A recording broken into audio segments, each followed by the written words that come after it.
Are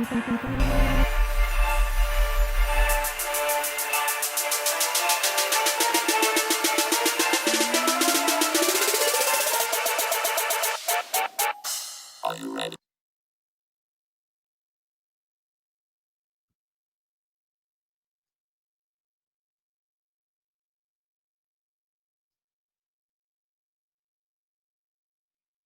Hey, thank you, Mark.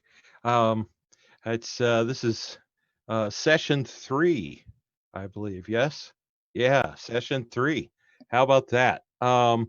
So before I start, I want to. We've already Mark said hello. We've got Chris Hello. and Daniel. Howdy, folks. All right. So the last since the beginning, we've been fighting our way through the Colosseum here. Last episode, you fought the Maligant, the Necromancer, and some of his minions, and foiled his plans.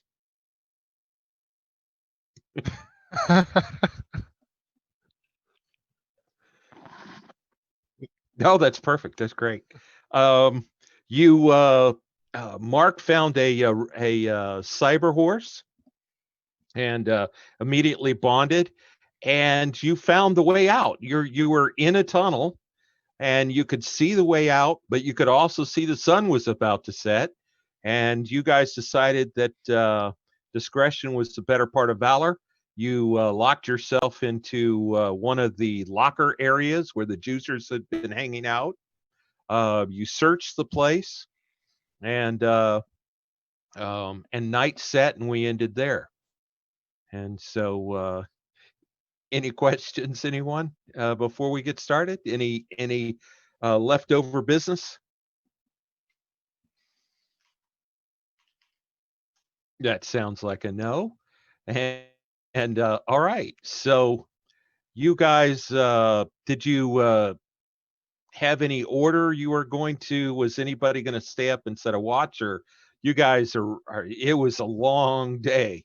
Are you guys just crashing because you've got the door barred, and hopefully that'll be good enough? I'll keep watch. Okay.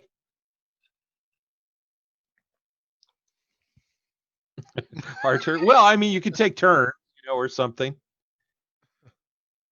Just him. Okay. Great. He's an NPC. He doesn't matter. Yeah. NPCs get tired too, guys. It's hilarious. We don't care about him. All right. So Chris and anybody else?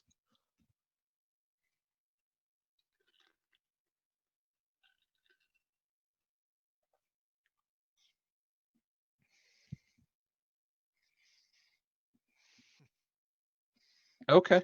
All right. Well, I actually, in order to cast all my spells, I need 15 hours of sleep, uninterrupted. Yeah. well, you don't have to sleep to get PP Oh no, back. it says right here. I have to sleep for 15 hours. After 2 hours, I'm back up to full. So. Oh, okay. I was wondering what you were. And you have to feed the grapes. First one, And first get the appealed, palm fan. first a peeled grape, and then a not peeled grape, and then a peeled grape and not peeled grape. Wow. It's all in the ritual. It is. Yeah. I have to follow what the book says. It's rules as written. They were written 5 minutes ago, but it's rules as written. All right. So you set up your watch. You guys set watch. The night goes pretty much with no surprises. There were no real bumps in the night.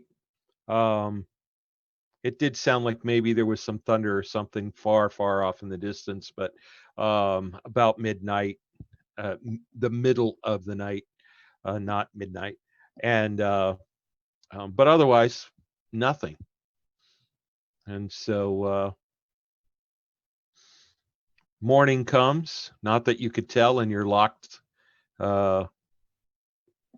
locker room there.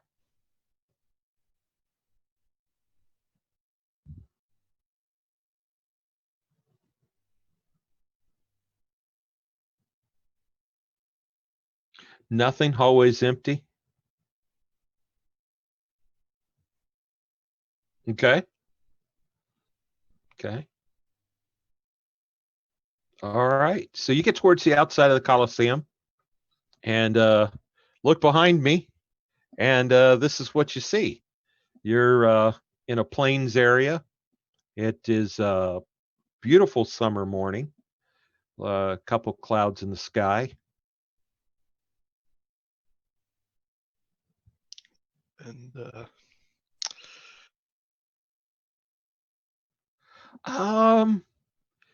No, I mean there's some dirt trails that kind of lead in different directions, but it does seem like it was built in the middle of nowhere. Hmm.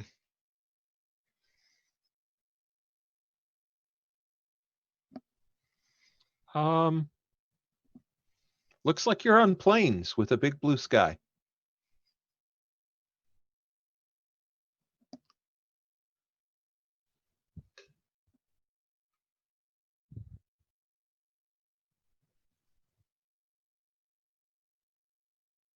um,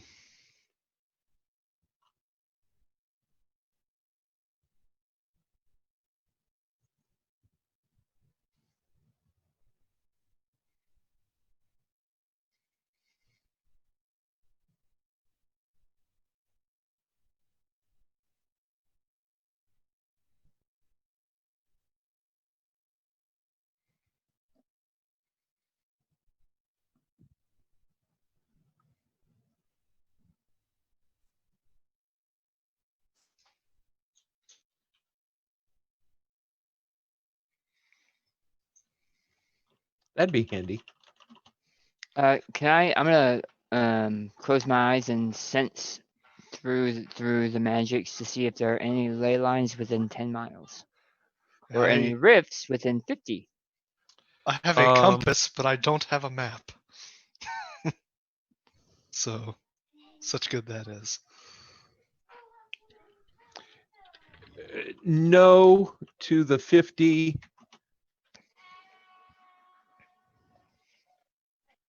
And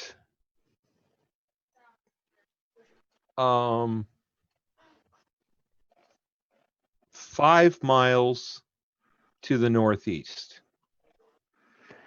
Do you have ley lines on your map?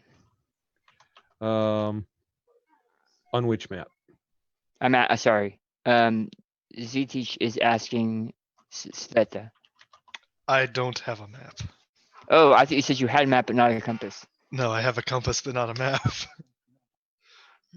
If we can retcon this, I can add a map.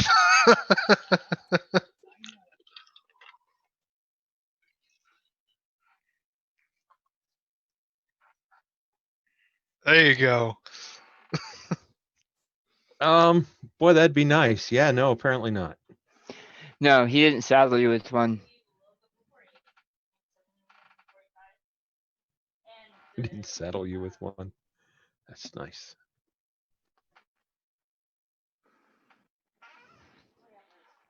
Nice.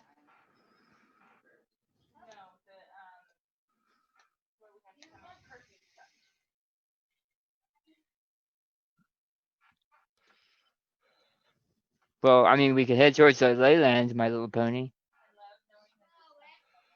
Hey Archer, do you know where we are? No.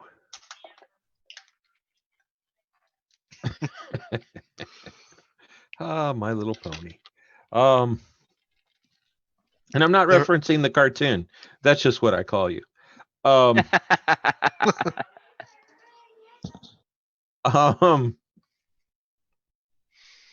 no, I am as lost as you are. I have not seen this place before.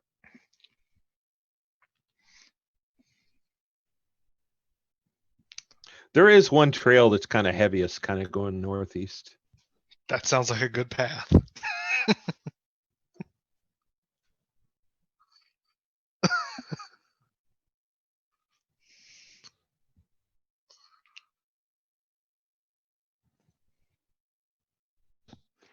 Does it? That's a problem. You said the ley line was northeast, Yes. and that's the direction the road goes. There's no road. There's a slightly path. heavier path that goes that way. Yep. Then that's the direction we should go. We're off to see the ley lines.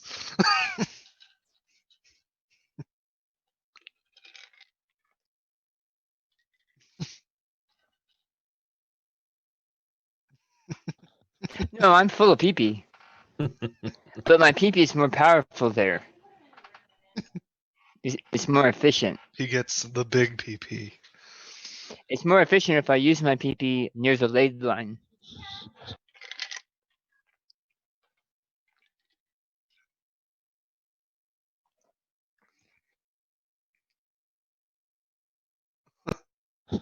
Silly you. She has to listen for that to happen. All right.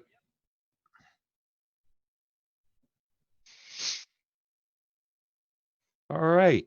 So you start heading in that direction, and you guys walk on for an hour. As you continue to walk on, you after an hour, you can kind of see.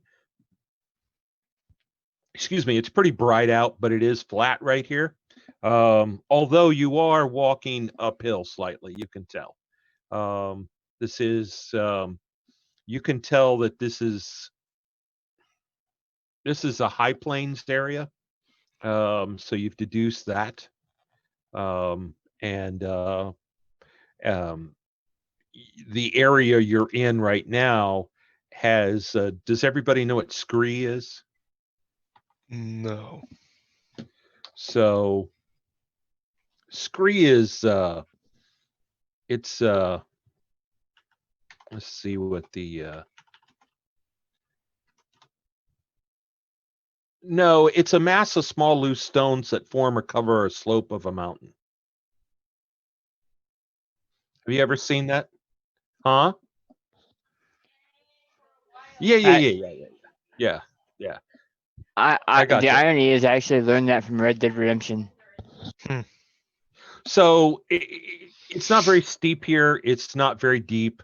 But it's just an indication that, hey, we're slowly walking up into what's probably the mountains. So you none of you feel like you're in danger of something bad happening with the you're not about ready to slip down a mountain on some scree, so don't worry. That wasn't anything to worry about.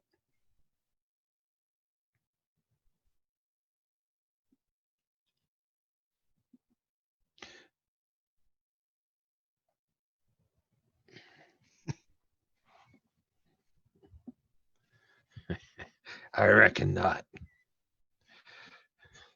All right, he thanks you and gives you a weird stare. All right, so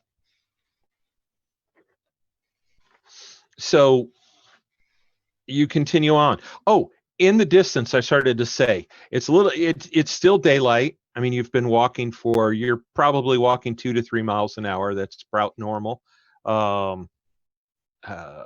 Mark, I don't know, are you leading the horse? Or are you walking on the horse or riding on the horse? Okay, so most people are going to walk. Of course. It does. Yeah, they fit perfect. Little tie there behind the saddle to make sure they don't slip. Everything's good. So you're about 3 miles an hour. You guys, you can kind of see a glow on the horizon, even though it's daylight. It's kind of maybe that's a ley line. And Zetich, You're 2 miles away from a ley line. We are about 2 miles out. So,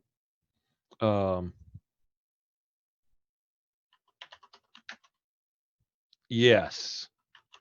What do we plan to do when we get there?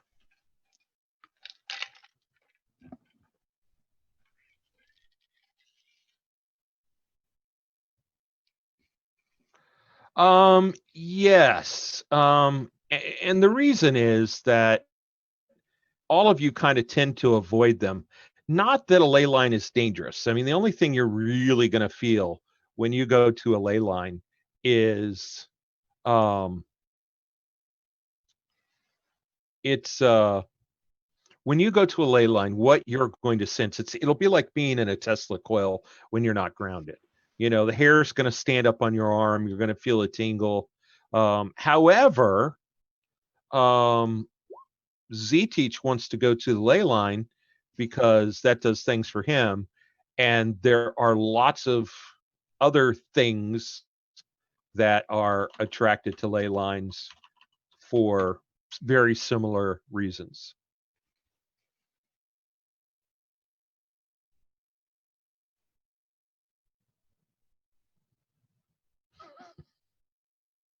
No, No. he's just, his jaw hurts. I'm here. I'm just quiet. Yeah.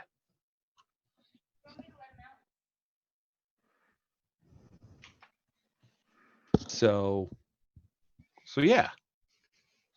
All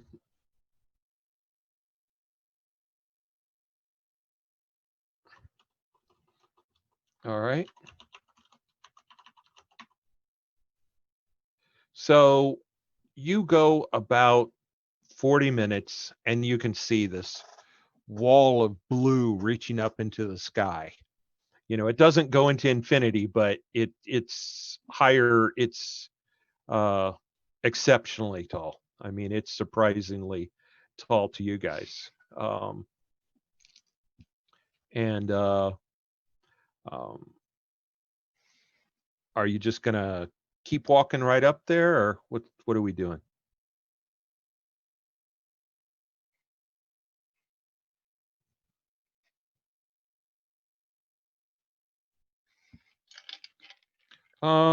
It's acting kind of wired. Hmm. He's kind of okay.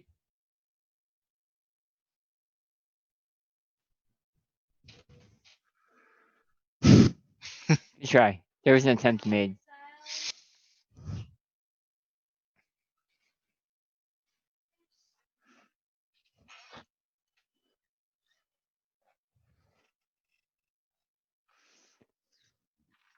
No, but I'm able to pull information from it.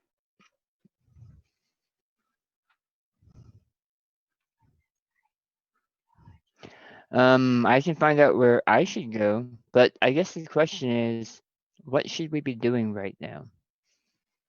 And that question, I'm looking at the two others, but I'm focusing on, oh my goodness, Arthur. He seems like a man with a mission. I need to return to my camp. I lead some warriors, and we have a sacred mission, and it is my intention to return there as soon as I figure out where there is. I am looking up the ley line knowledge thing. 1 second.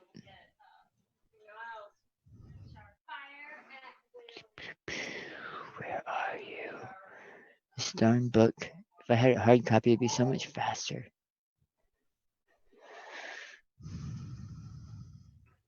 By the way, you all see the map of the plains? Yes. Yes. Nice. Do you see yourselves on the plane? No. Oh, yep. Yeah, it's just.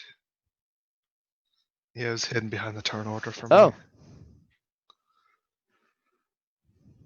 Boop, boop, boop, I boop. didn't want to repeat of the fiasco last week where the dealing with the fog of war. So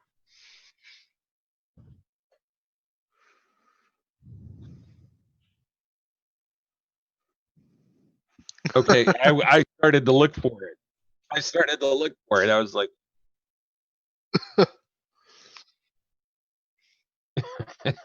I'll remember that. Take back that advance. There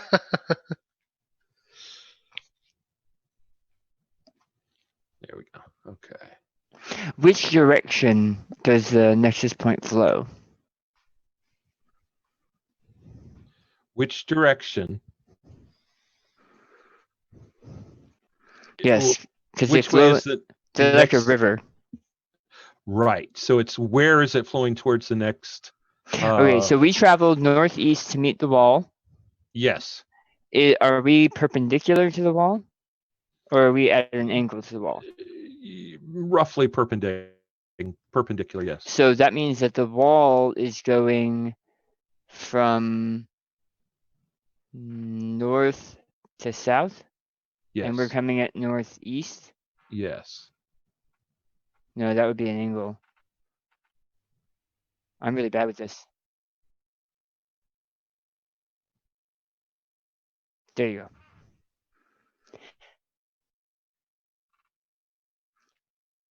North or south, yeah. Southeast. Okay. And Hmm.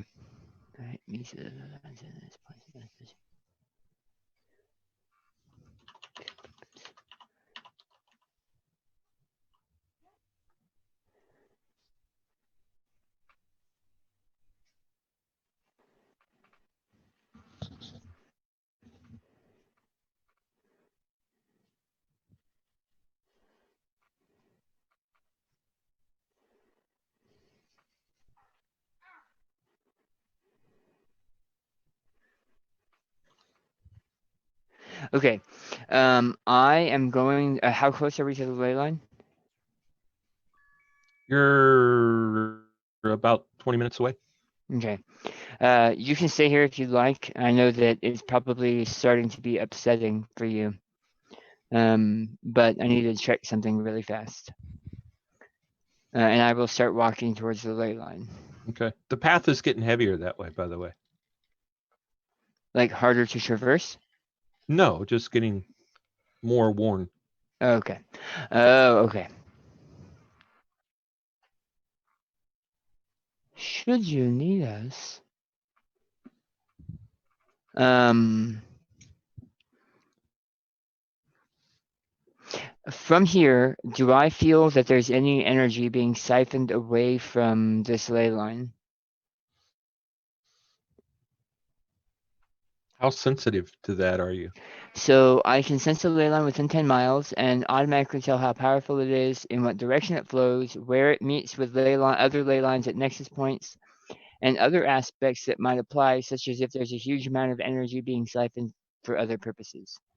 No huge amount of energy is currently being siphoned. Okay. I can also sense any nearby rifts within 10 miles. I was way off. As well as arcane tremors created by the eruptions of new or recurring rifts within 50 miles. None of that. Yeah.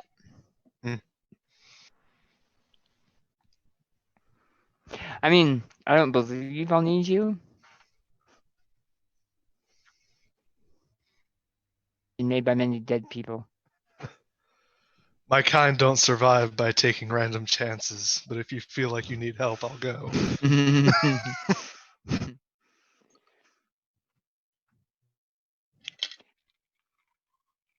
All of you know that the reason you avoid, one of the reasons you avoid rifts is because things that big, scary things, tend to flock there.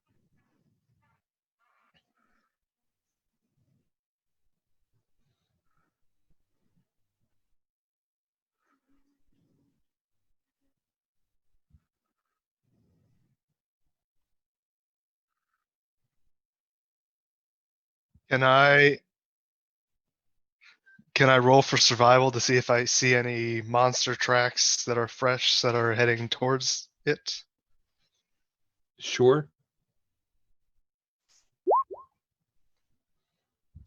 Well, that did nothing.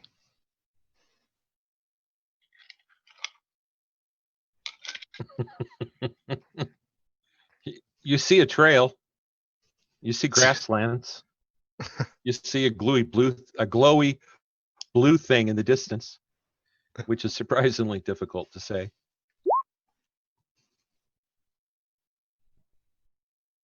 There you go. No, you got a 4. He saw something. Maybe. Maybe.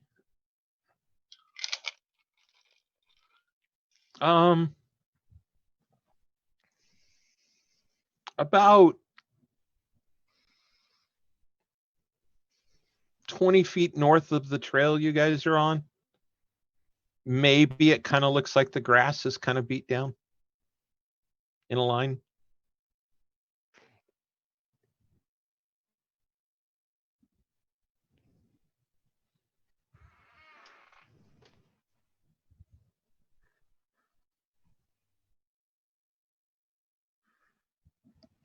When did I say that? No. No, I have no idea. What I meant to say is no, it's fine.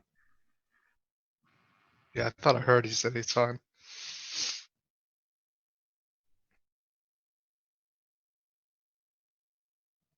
All right. All right.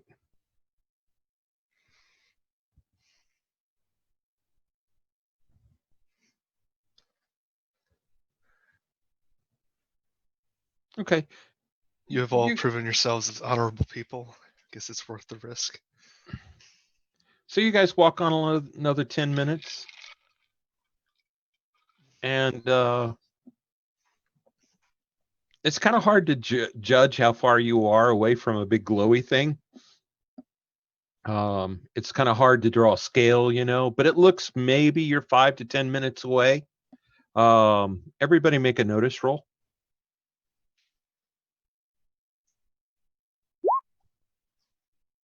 Man, these die are killing me.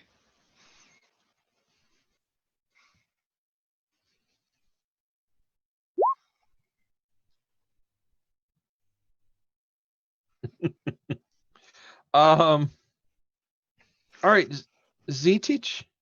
You're used to looking at ley lines. I mean, you see it before anybody else does, and it's certainly no surprise. Is you see maybe? I mean, you're a ways away, but you see a shape, a large shape. It's maybe it's a big rock. It's kind of hard to tell. Plains have been pretty flat, but big rockish, and I would say kind of the size of maybe a rock and roll band tour bus, or a large Greyhound, however you want to put it. I will hold my hand out, and then I will push the power suit to activate Farsight. Okay. So I will spin for that. And that's just I think it's a spellcasting roll, but it's the suit's ability, not my ability. Okay, go ahead and roll. Oh, you did? Yep. Oh, yeah, you have a raise. Yeah, you can see clearly. It looks like this. Have I heard or seen of that before? Give me a knowledge roll. Yeah, you've heard of those. That's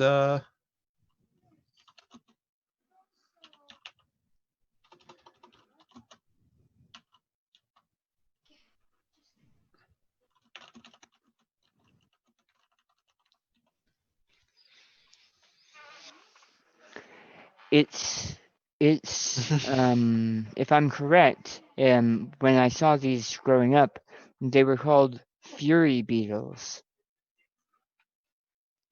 They are highly territorial and seem to soak in the magic of the ley line.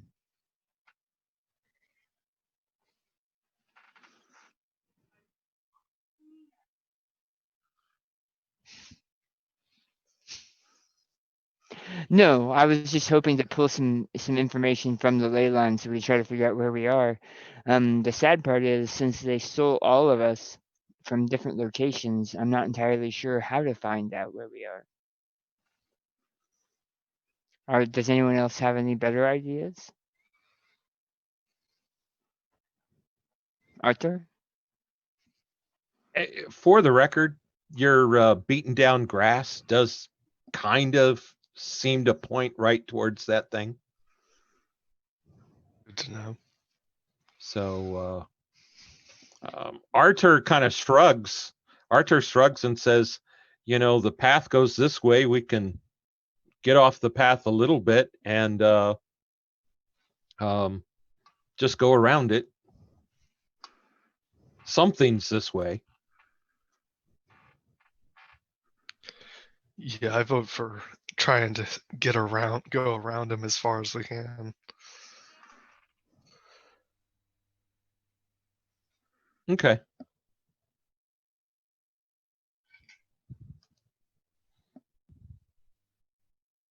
I kind of wish I'd taken different spells.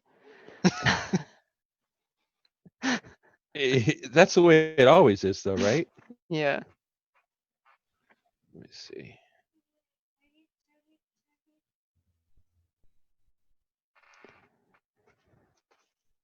Okay.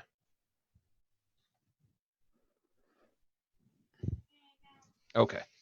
Yeah. So you guys make sure you stay at about the same distance, and you're walking through the grass now. The grass comes up, in places it goes from mid shin to some places a little above your knees, and but I know all of you are keeping at least one eye on the beetle, and it stays right where it is.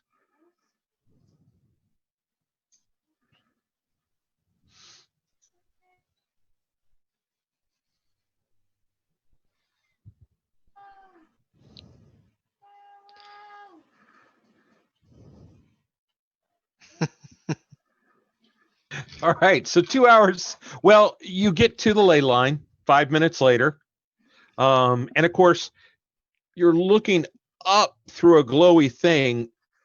As you're entering the ley line, it's getting very, very difficult to see the beetle, to see that far away.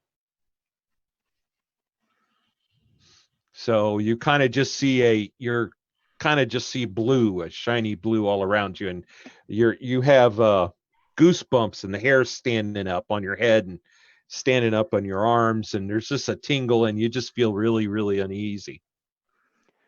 Except for Zetich, he's feeling pretty good right about now.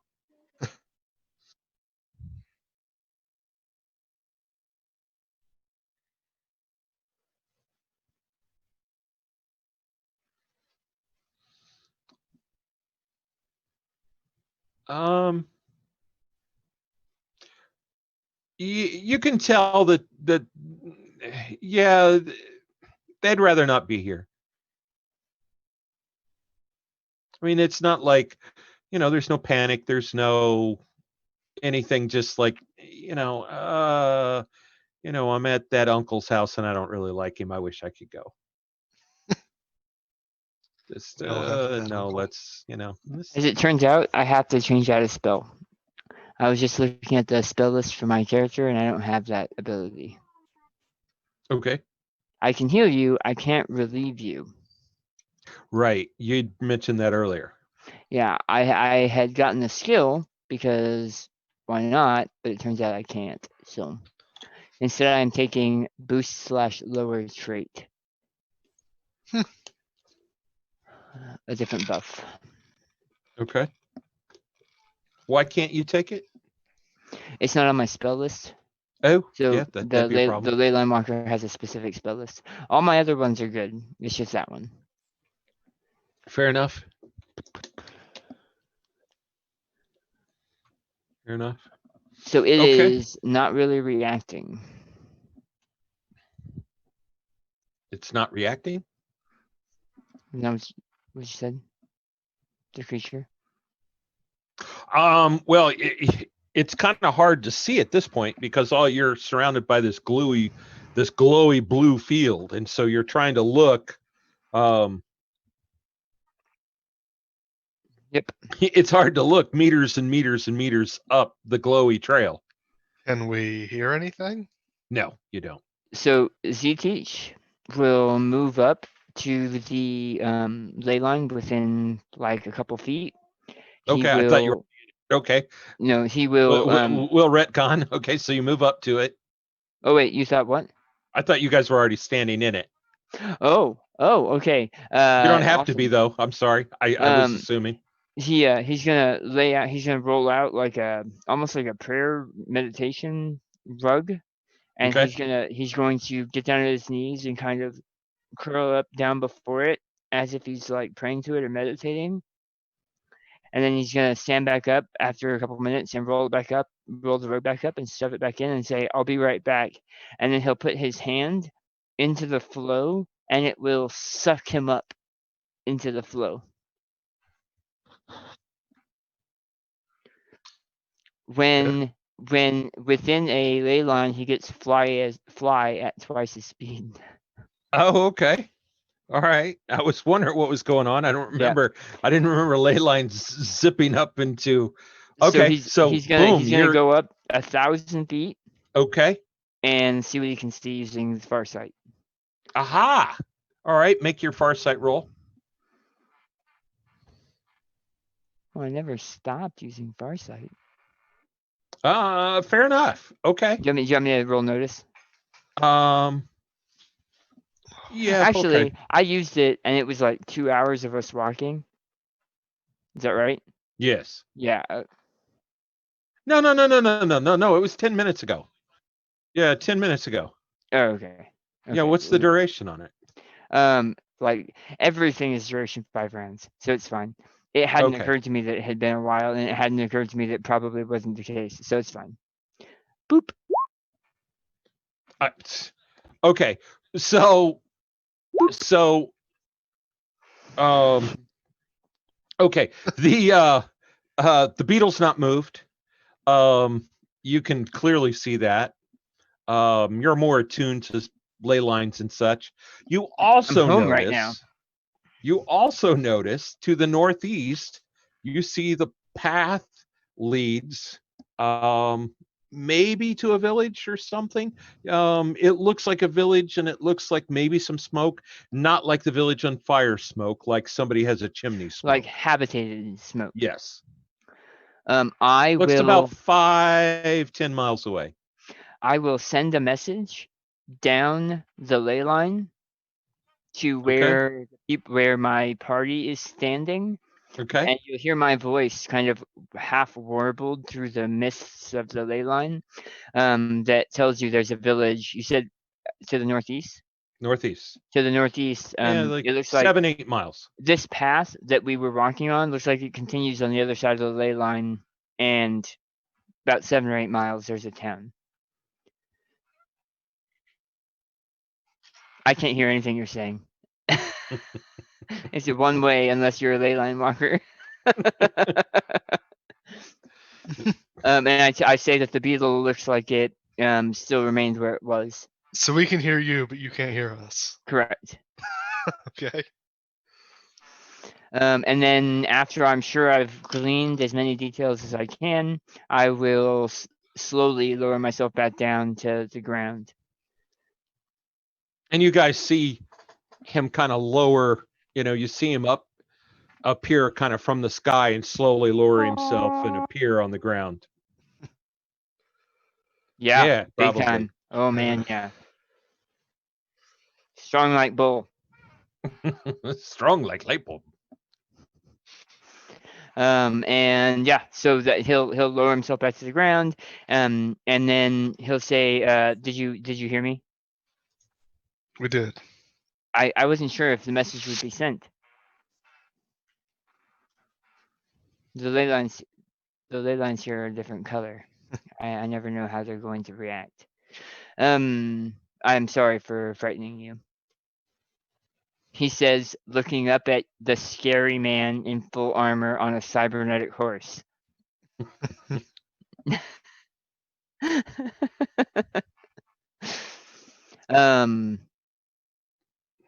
I mean, I'm all good with hanging out here, but I think we should probably move on to that small town. What do you think?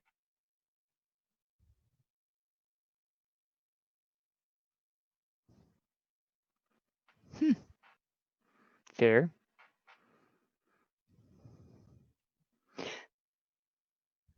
I could only make out very small details of a town and chimney smoke. Out of character, I think it'd be hilarious if John has been telling us this whole game is about the Ukraine and he just moved us to Brazil.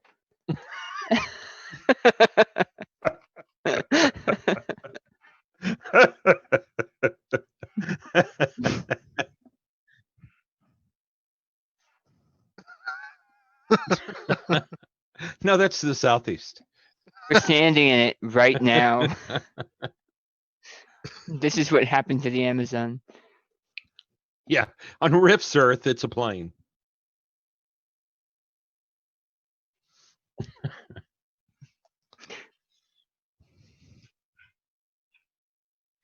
I we just Yeah, you just woke it up was 3 hours morning. ago. Yeah, it's like 10 o'clock in the morning. Okay. Yeah, we don't want to walk in on them in the middle of the night. Besides, the ley line's not where you want to be at night anyway.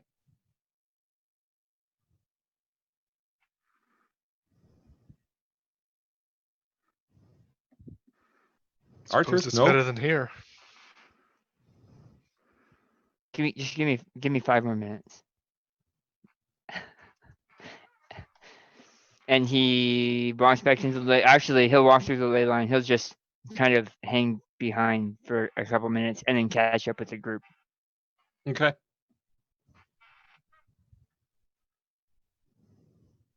All right. Well,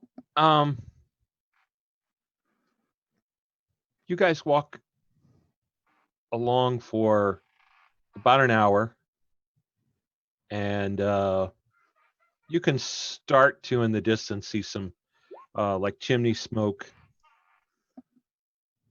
and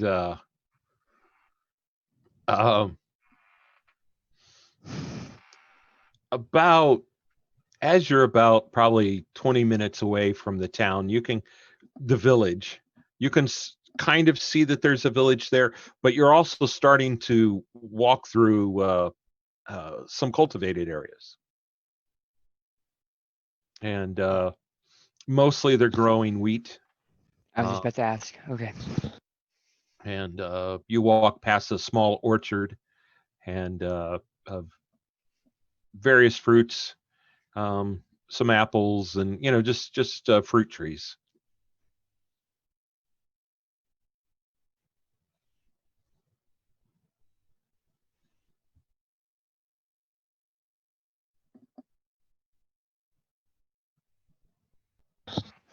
It's Right, a little but close. if this town was in existence prior to the the ley line showing up, the Russians. Okay, would I know that we're Ukraine? The Ukrainians are When you came a from hardy Ukraine, people. you're Yeah. Ukraine. And you do know that you arrived in you arrived in Ukraine Okay. before you went to the Colosseum. So as far as I know, we're still in the Ukraine. Yes, as far as you know. Ukrainians are very stubborn but stoic people. We are strong and strong-willed.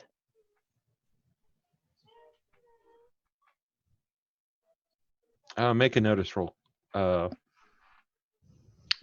Zveta. Sorry, I hit the button. It's okay. Reflexes like crazy. Yeah. I hear roll and I'm like, click, click, click, click, click.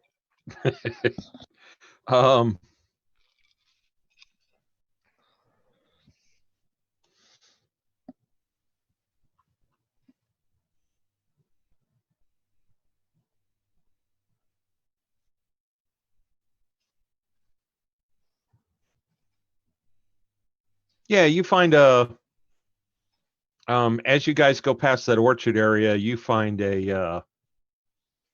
you see a rusty shovel There's a pretty hefty blade on it, but it's rusty, and the wood handle's broken. All right. I was hoping for a little more than a shovel, but Yeah, as you go past the orchard.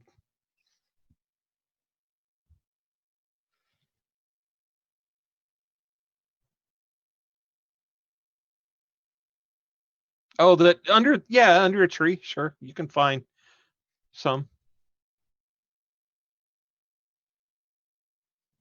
Okay, how many is a handful? 3, 4, 8, 9, 6. a bushel, Okay, you can find 6. 7 bushel. Oh, you are looking peckish.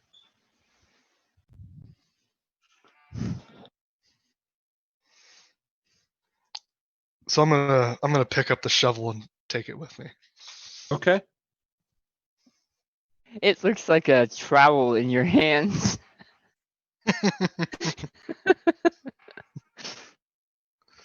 Don't worry about it. Don't worry about it. Good answer.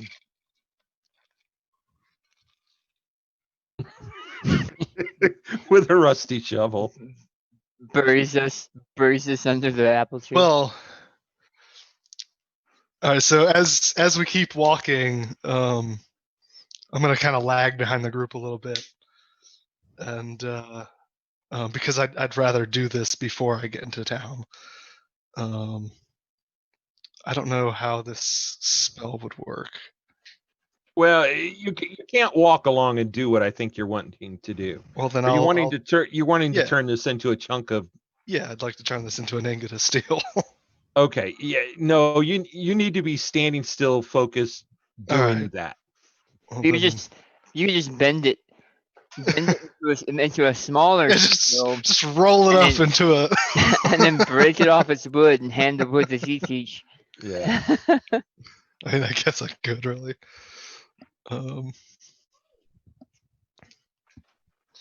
Yeah, I don't know. I mean, that small of a thing, I could just break it off the handle and carry it with me. Yeah, you could. Yeah, I'll just do that. This spell's more for like something like a car. Yeah. Might be wasting it a little. Yeah. I mean, it's still an awesome look, but All right. Well, you guys gonna go ahead towards the village? yes. All right. It's a village. Well, it takes a village. So the from the orchard on towards the village, you see that the path is widened kind of into a dirt road. And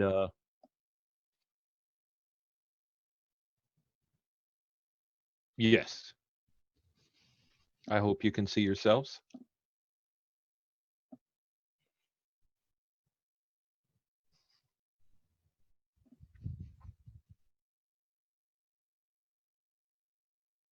Yeah, it's a good sized village.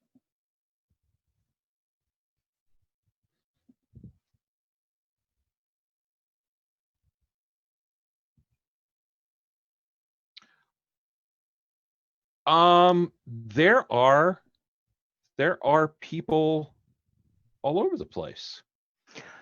What okay, so you've corrected us twice by saying village. Is this a like people just dropped out of the sky. Poor things. Is this like a traditional like 1900s or 1800s small Russian village with straw type huts and Thank you for the reminder, Daniel. We lost your camera, John. You did? yeah. Am I back? No. Oh, that's why. Kind of looks There you like go. that.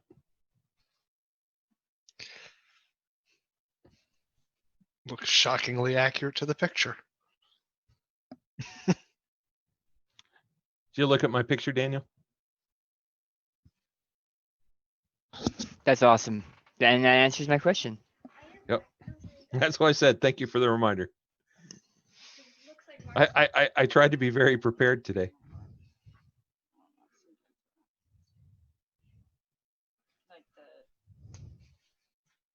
Who's getting pinged?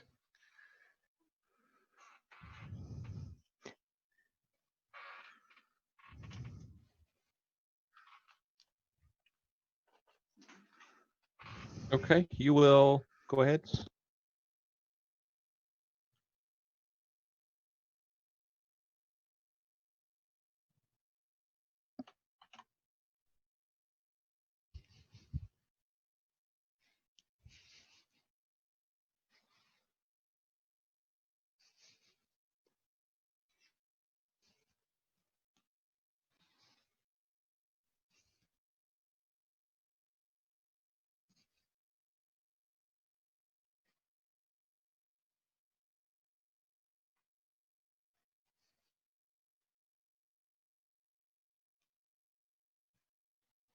Okay.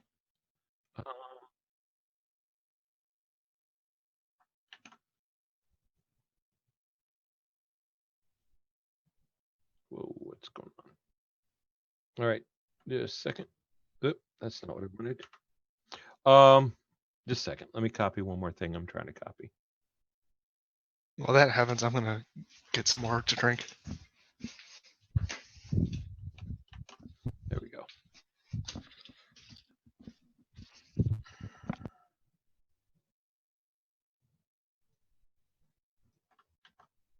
There we go.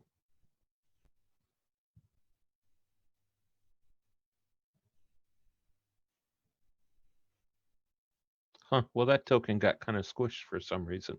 So you see a man and his dog in the field there, even though it looks like a black accordion or something. And the dog's kind of lazily barking at you. And there we go. That's better. I'll use that dog. This looks more like.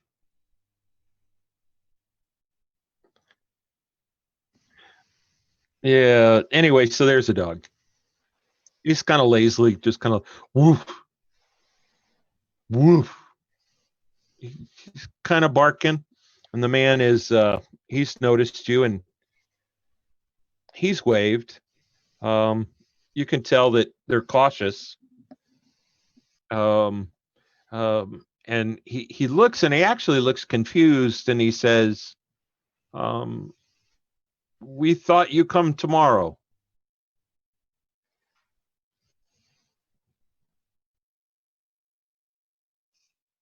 Russian.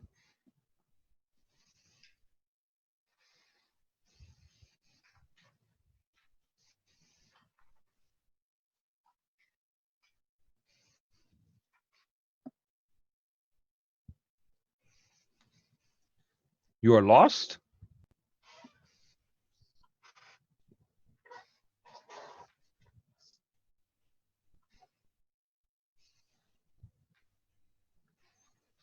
This is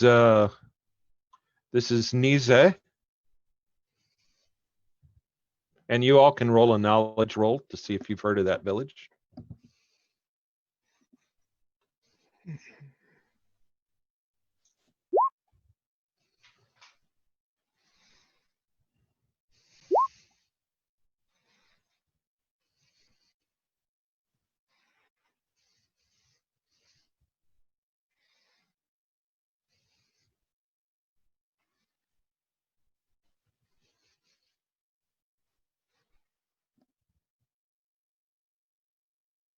It would You'd be think. common knowledge, probably. Common knowledge.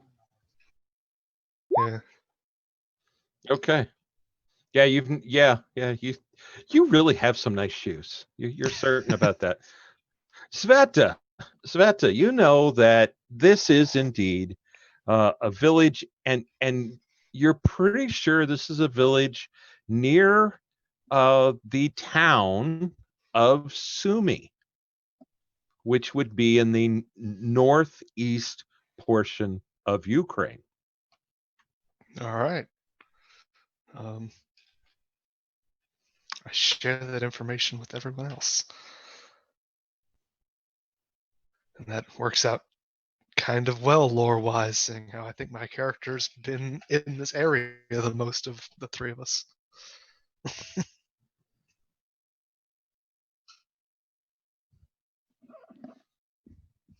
From this area.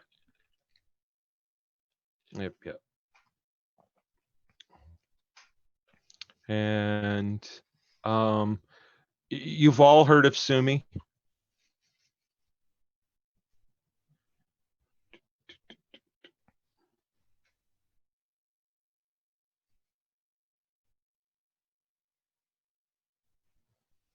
And this might help. That does help.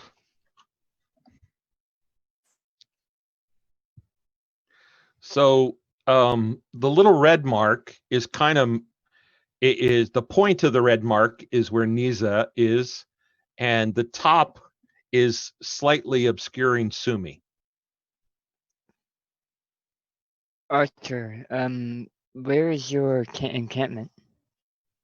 Yes, I know where I am. My encampment Okay. is near here. I really need to go. And now that I know where I am, I would be off unless you feel you need me.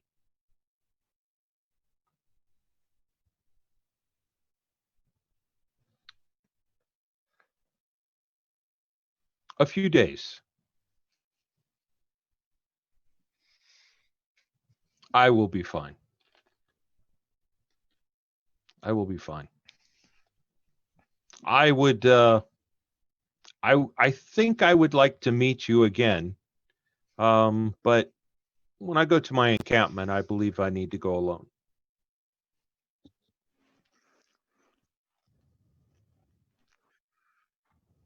Okay, he grabs your forearm.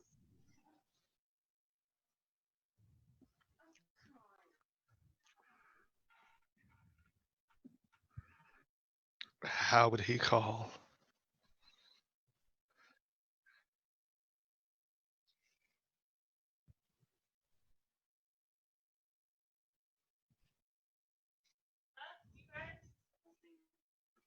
We will meet again. I'm certain of it. Take care of yourself, Arthur. Be good out there. For the best for the Ukraine. Indeed, I wish I could help you more. You fought well.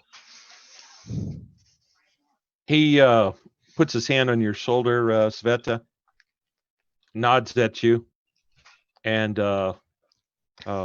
grabs Zitich by both shoulders and gives you a strong nod and heads off towards the south.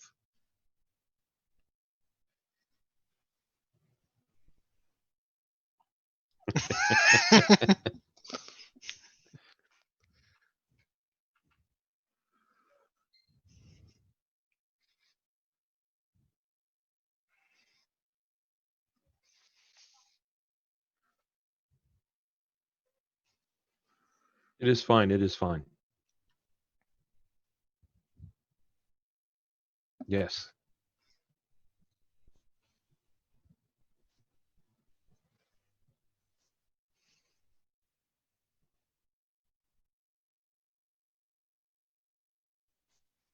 Um,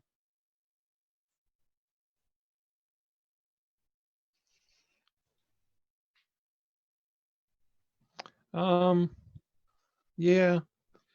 Let me look. Let me look at your dude here. Yeah, I don't know if that would fall under persuasion or notice. It might be. It might actually be an attribute check, like a spirit check. Yeah. I was reading into the system for Savage Worlds itself, and spirit tends to be a lot of things like that. Yeah. Really? Yeah, that's what I was thinking too. Yeah, go ahead and make a spirit check. Well, I'm gonna be boned if that's the case. It's one hell of a spirit check. Okay, so yeah, he's worried about something. He's upset. But he also, and you've got a number of raises here, and so yeah, it's he's worried, he's upset, but you know what? He's also resigned. You know, like, you know, it's kind of like the dog that gets beat, and he's walking into the house, and he knows when he gets in the house he's going to get beat, but meh, oh well. Life is life.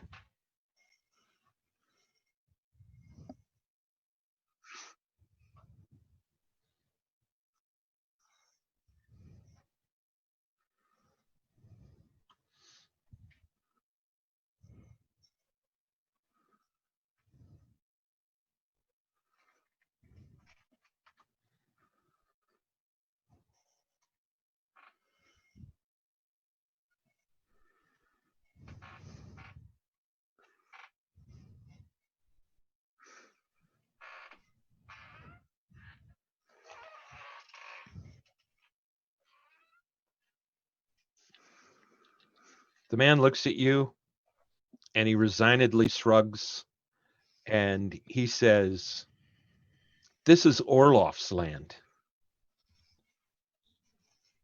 And you all know, all of you, there's no rolls, no nothing. Um, you all know who Orloff is. Um, he is one of the warlords. And um, did I? Oh, shame on me. All right. Give me 2 seconds. I forgot to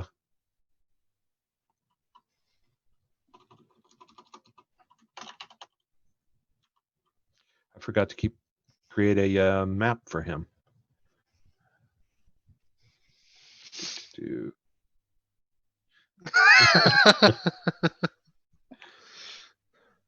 Well, you know, whenever I do the pictures, that's really what they are, is maps. Your warlord's so fat his belt size is a equator.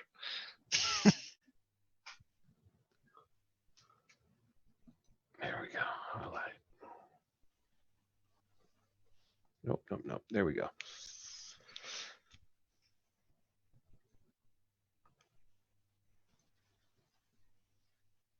There we go. All right, almost done. Give me a second.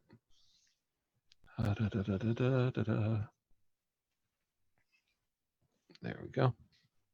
All right.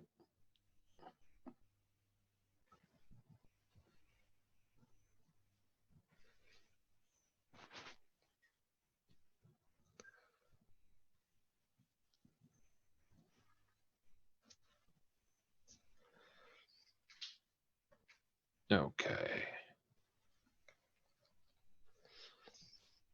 There we go. Bam.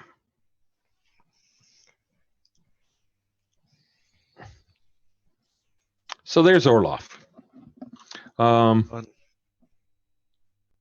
He is Very Orloff. kind eyes.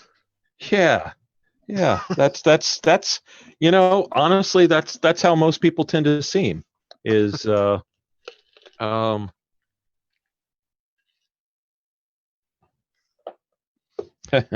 so he's Boris Anatoly Orlov, and without a question, he is the cruelest, most sadistic, bloodthirsty of the warlords.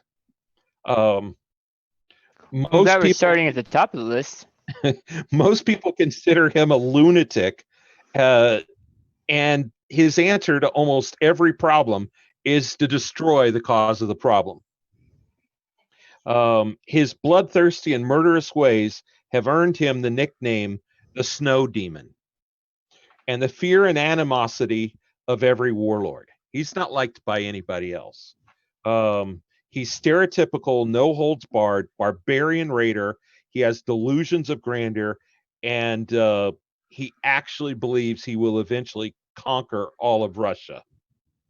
And he's young. He's just 30 years old, and his now here's the other side is his victories against Sovietsky demons, monsters, things that go bump in the night is all pretty legendary. So he is a successful warlord, even though he's cruel and sadistic and a lunatic. He is very successful at what he does.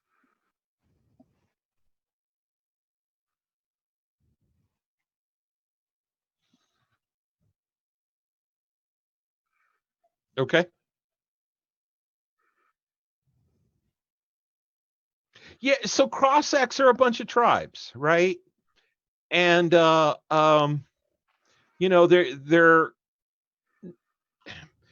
Cossacks are united except when they're not, right? You go back to World War II history wise, there were Cossacks fighting for the Nazis and for the Russians.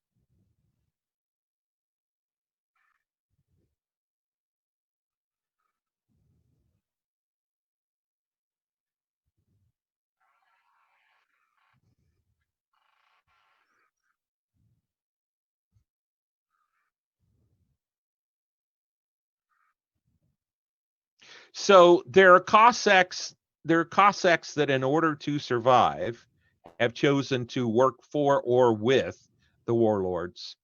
And there are other Cossacks that have decided, no, we're going to stay apart.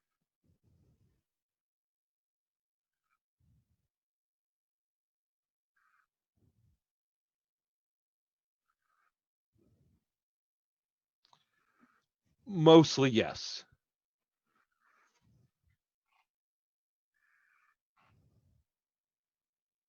Your tribes have nothing to do with any warlord.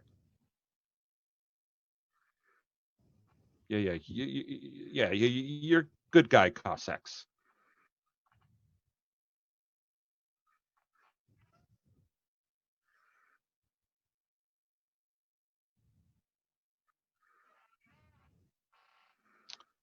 Um, not on. Here's the ultimate answer. Right now, in this time period, the people with the vast armies of troops and the technology are the warlords. All right. For the most part, you have villagers like you are right now, and you have warlords. And so your Cossack tribes are kind of in between, and you're nomadic and you don't settle in a spot, and for the most part, your guys are surviving by just avoiding. Oh, here comes some warlord troops. Let's pick up the tents. Let's go ahead and move. Just stand 3 steps ahead. But direct confrontations, and especially with Orloff's guys right now, most people don't do that.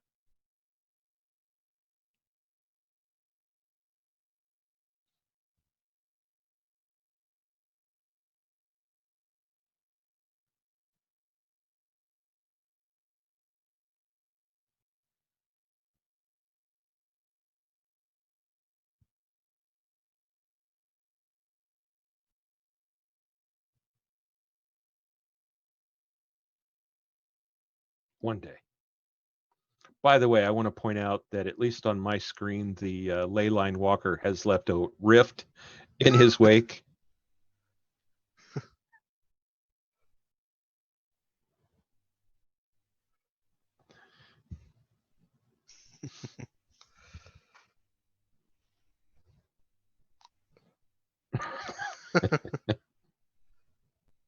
Just saying.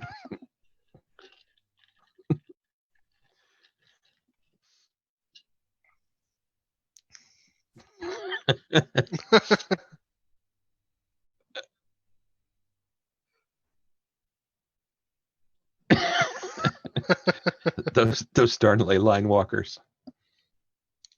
You can see whoop. You can see the earth is shaking. There we go. You can see that people have heard the conversations and have slowly kind of made their way that way. While we have the farmer here, I'm going to ask him if his town has a forge.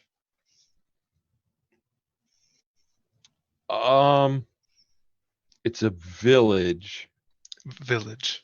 Yeah, and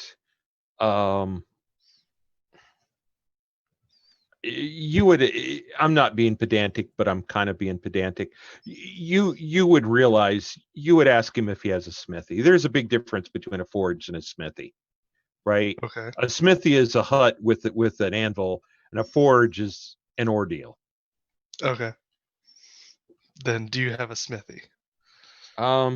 He says, yes, yes. It's at um, he kind of points off in kind of this direction.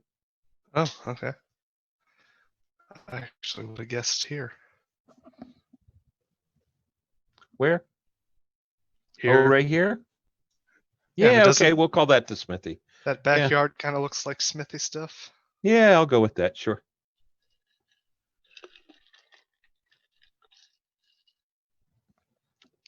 He laughs and shakes his head no.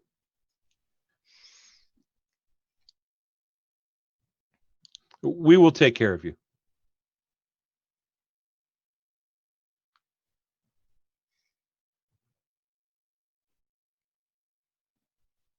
You can see lots of stables around. Yeah, he actually points over here.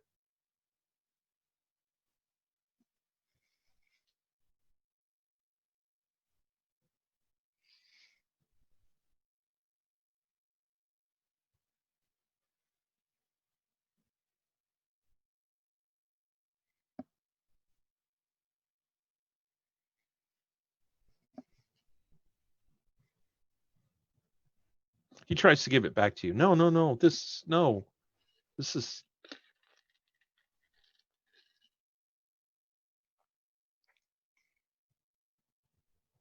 He kind of stares at his hand and back up at you like,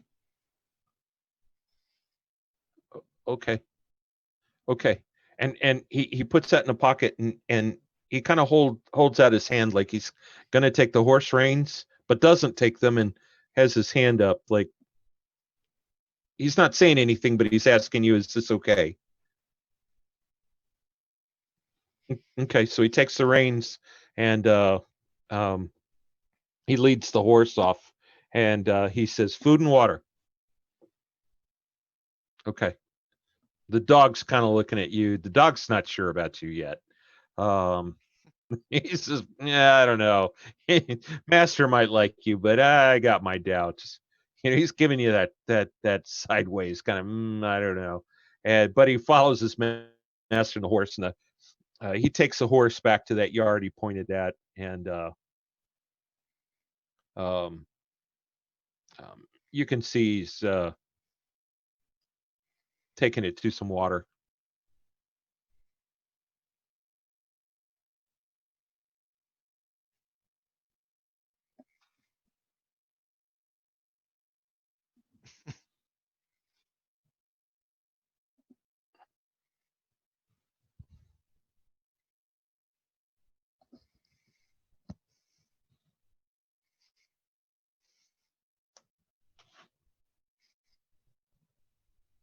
Indeed.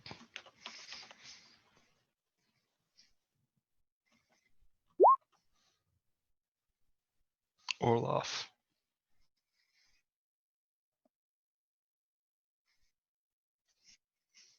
No worries. Sometimes it's good to see something in writing. I'm a visual learner too.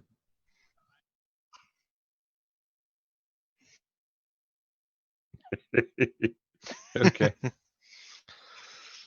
I'm gonna bend down and pet the dog. Oh, the dog walked off. Oh, damn it.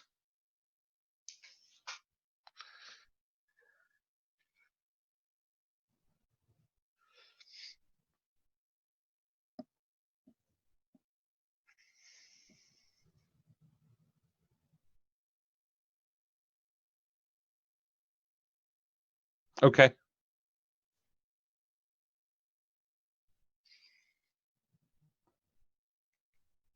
Okay. Um, Okay. You see, there's 4 people kind of close. There's a few people back by the well.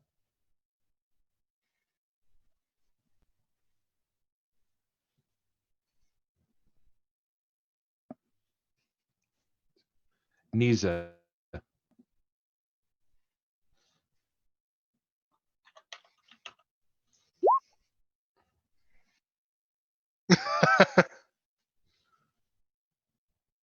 Yeah, I had to look it up online how you pronounce it. It's Niza. Huh.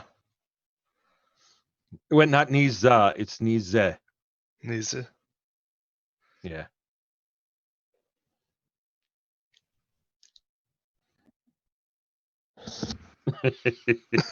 Close enough. Yes. He walked right out of the rift, and there he is. No.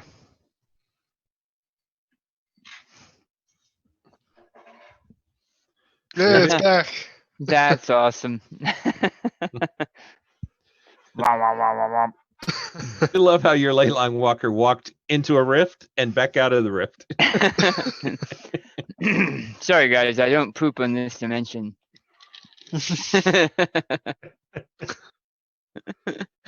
Oh, That's how you That- get.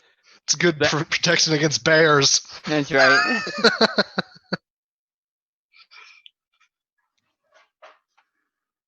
About what? No, probably not. I'm pretty far behind on this season.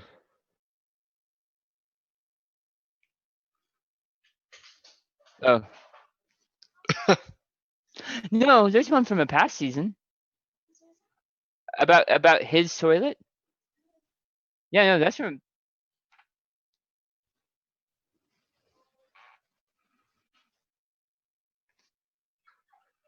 Okay. Okay.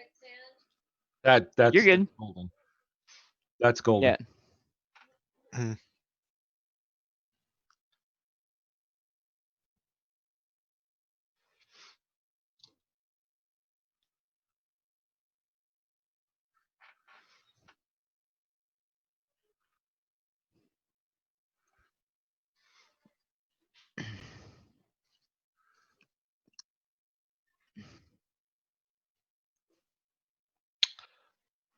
That's true. Yeah, There I are no wouldn't think warlords so. where Daniel comes from. Zetich comes from. Yeah.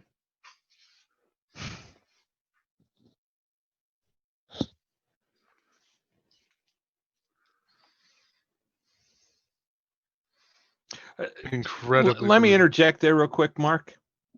Some more knowledge that everybody, well, except for Zetich knows, is it's very common for warlords to send a small band out to collect tithes on occasion. But it's very unlikely that Orloff himself is coming. Okay.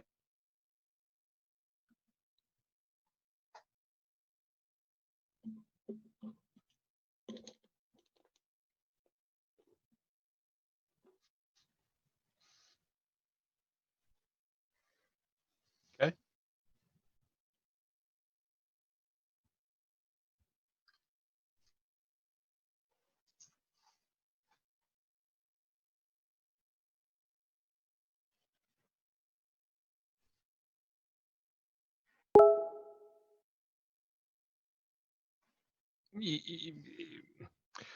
Assuming that he knew something,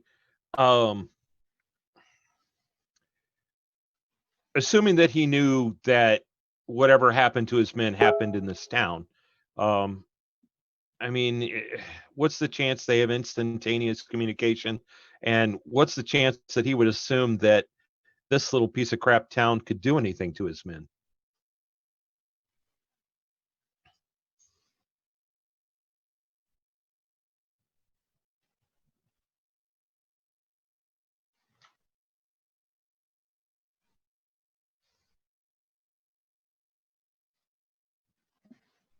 Okay.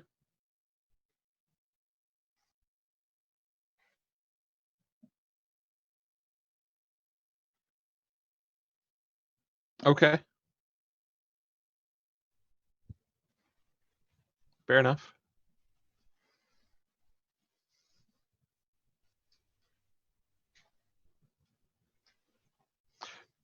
You also, Shinkansen, Sumi is a town, but it's also it's kind of one of Orlov's strongholds. Considering that this is about 28 miles from Sumi, good chance they're coming here. They may or may not be coming straight here. I mean, there's other villages they might have around. They might come here, go straight back to Sumi, or maybe they're going to go visit 5 villages, collect what they collect, and then head back.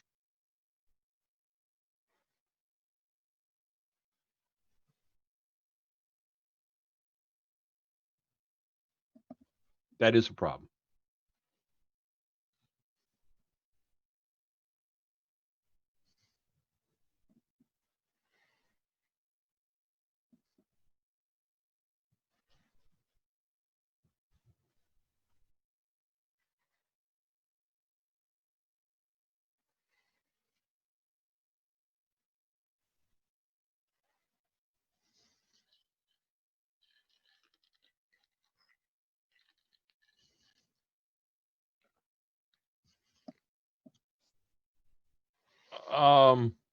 Yes, there are. You walk up, and eventually there's a gentleman who he kind of walks up towards you, and he's got very short cut brown hair, full head of hair, but he's got it's not a marine haircut. It's a little longer on top, but it is kind of a high and not tight. Brown hair, green eyes, and you can see he's got red skin just because he works out in the sun. Broad shouldered, 6'2", big gentleman, and very strong features. And he walks up and holds out his hand to shake your hand. Okay.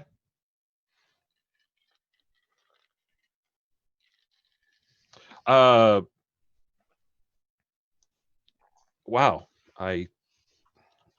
Sorry, let me look it up. I forgot all of a sudden.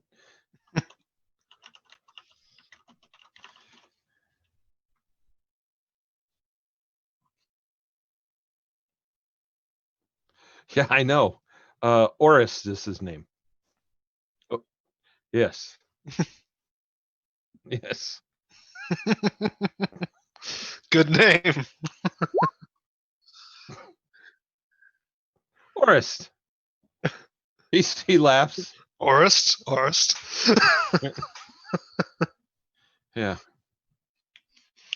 Yeah, I forgot your name was Orist when I picked that. I'm the town leader. How can we help you?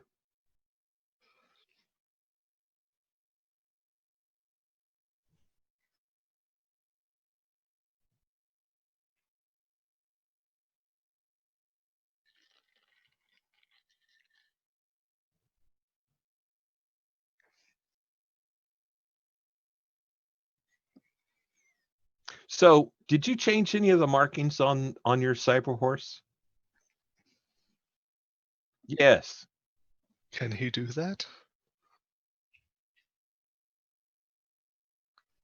Oh, either I forgot to tell you or you forgot. One or the other. I don't remember which happened, but on the left on the left shoulder there is a on the front left shoulder basically of the horse.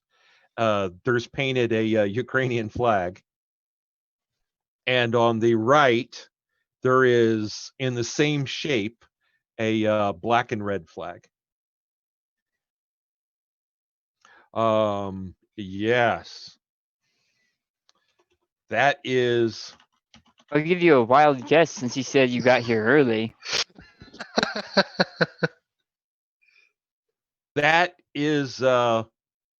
was formerly. I mean, you don't necessarily know this much, but it does go all the way back to World War II, and it was the Ukrainian insurgent army. They fought against the Russians and the Nazis. They were more afraid of Russians, the commies, than they were the Nazis. They did cooperate. They cooperated because if they didn't, they were going to be killed. It's not Orlov's. Yes. Okay. And it exists in modern Ukraine. It does exist in Rif's Ukraine, and it's become a symbol of national pride for Ukraine, and would probably be disliked by a warlord more so than even the Ukraine flag. I was gonna wonder if it was taken as a rebellion symbol. Yes, very much so.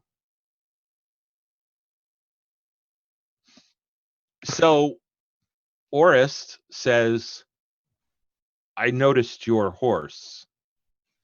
And he grips tighter on your arms, although I don't know if you can tell through your armor. And he says, what can we do for you?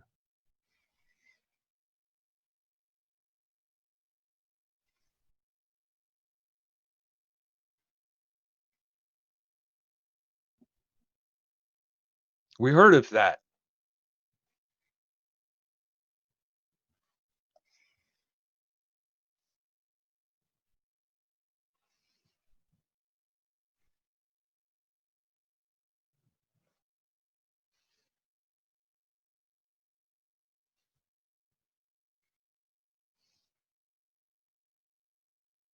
We are. We're ready.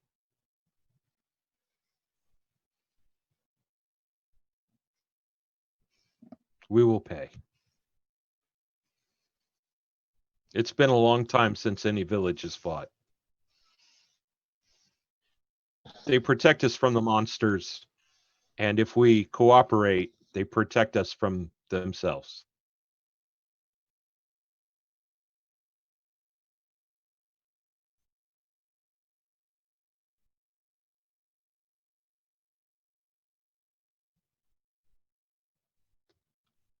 It is 20% of everything we produce.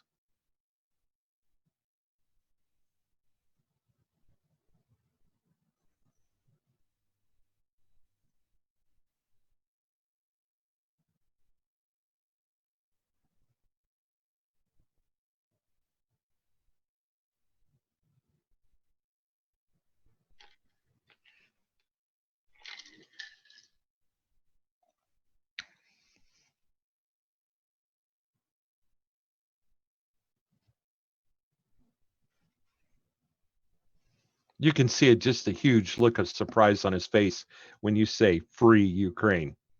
Kind of like a concept that's not even occurred to him.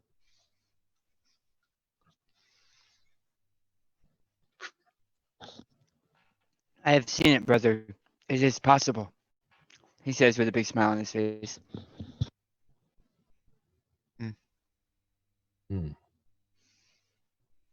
You can see his face gets kind of contemplative and hard. He just barely nods. We will help you. You will be gone before tomorrow?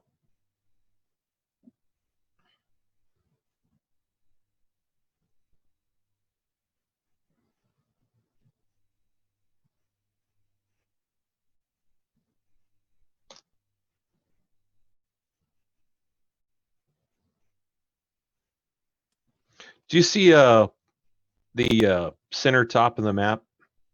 Yes.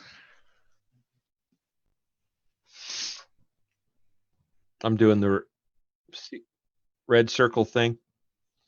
He points in that direction, and he says, they will be coming down that road, probably from Sumi.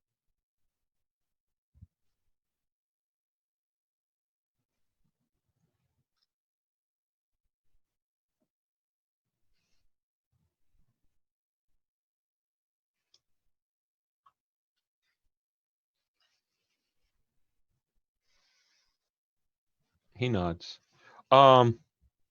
Just FYI. Oh, sometimes I look at a map and I forget to move the player look at the map thing. Boom. So just some stop. Okay. So last you had heard, Mark, your folks were down here or here, somewhere here-ish.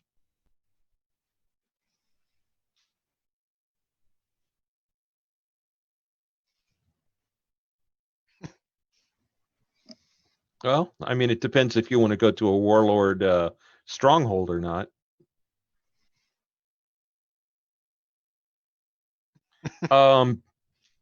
Zetich, Mm-hmm. I think you remember, but your castle is down this way. Yep. And I don't know that we talked about it, Sveta, but you said you're from somewhere in this area, the Northeast? I was somewhere around here. Click again. Oh, okay. The northwest.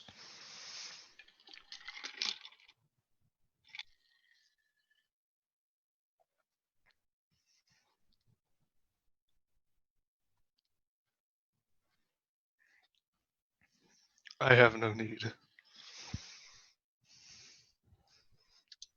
I have no love for warlords, but that is a battle for another day.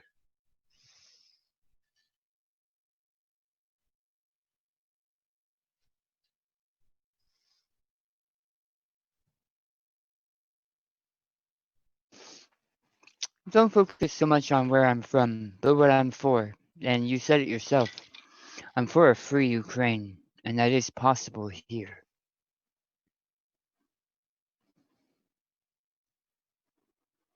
I believe if we were able to start taking on the warlords, it would be the first step to establishing a free Ukraine.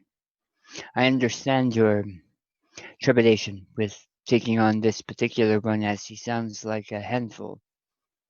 But eventually, our paths must cross, and he must die.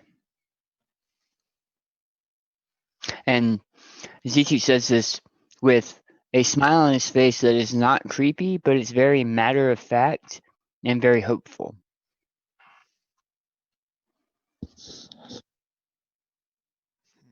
So if you feel that going home is a good idea for you to help strengthen your inner core, what makes you you, then I would be happy to meet your family.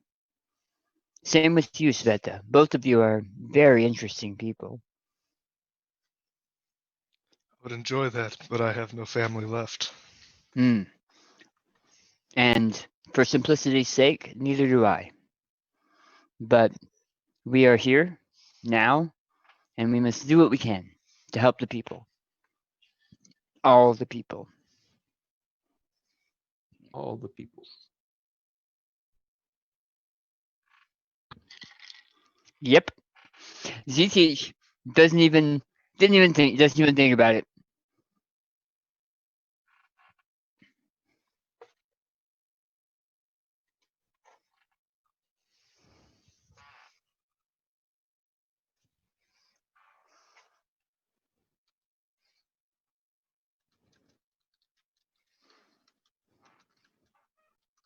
Us? We don't fight. And you're welcome to who it applies to. There are many that will have to see the ball rolling in order to help us push it.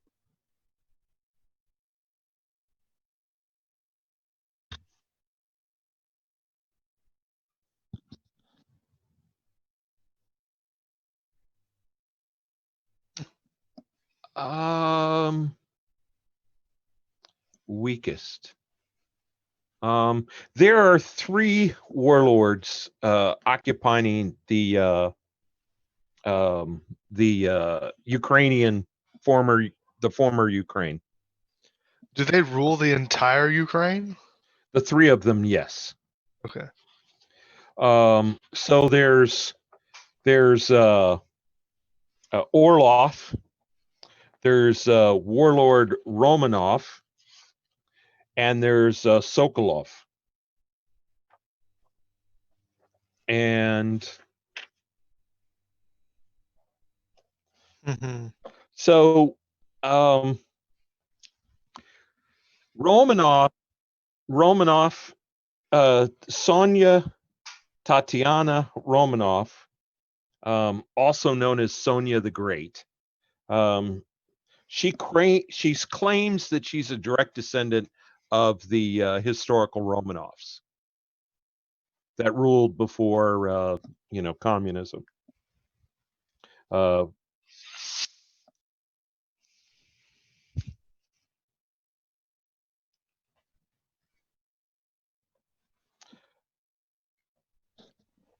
You mean just as in noble, not just as in only, right? You know, that there's a rumor about Romanov. The rumor is that she was her parents were a priest, a village priest, and a woman in the village. That Romanov had a fever at a young age, nearly died. And it was during this fever that she had her vision, and of a great Russian palace, and the recreation of the Romanov family, and that her ruling in this czarist Romanov dynasty would lift the greater Russia out of the Dark Ages. Um, and it's rumored that she has some kind of strong mental abilities or something.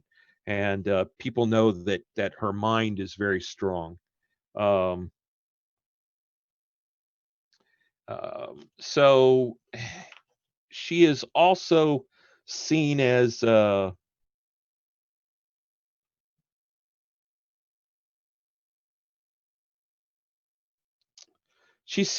most reasonable of the warlords. Her headquarters is Kiev, and that's where she mostly resides, is in Kiev. And none of you have been there, but all of you have heard that it is the most modern city in Ukraine, and maybe with the exception of Moscow, maybe it is the most modern city in Russia. So she's probably the most reasonable.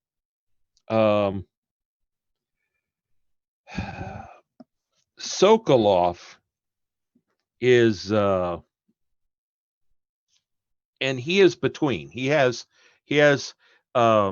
Romanov has the western portion, Sokolov has the middle, and Orlov has the eastern portion. So it's kind of like 3 vertical stripes through Ukraine. Sokolov is he's been described as a beast at the door. He is he's brutal, he's violent, he's more bestial than Orlov. I mean, Orlov is not nice and Orlov is horrible, but Orlov, if he sees a problem, he destroys a problem. Sokolov is just, you don't want to be near him. He's he can become violent for any kind of reason. And his big thing is fighting, killing. He gets a rush out of that. And yeah. Backstory That's wise, then maybe I should change my place of area to Sokolov's Well, district. oh yeah, because you did point to the Romanov area. Yeah. Just move the same distance from the other side of Kiev, and you'll be there. All right.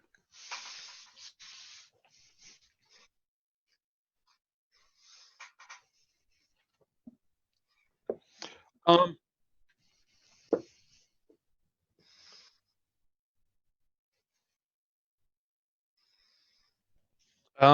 Not yet, but give me a moment.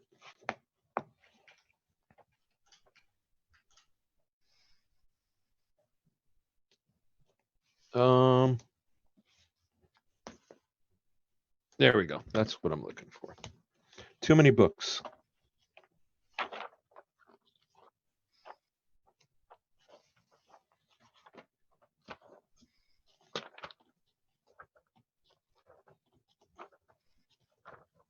Just looking up something here real quick. Well, I hope it's real quick. There we go. Wasn't that here?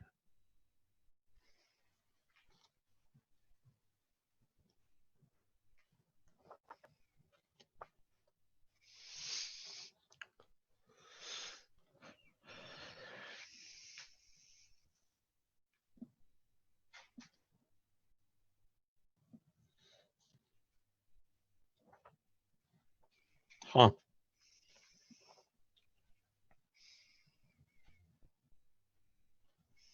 I thought.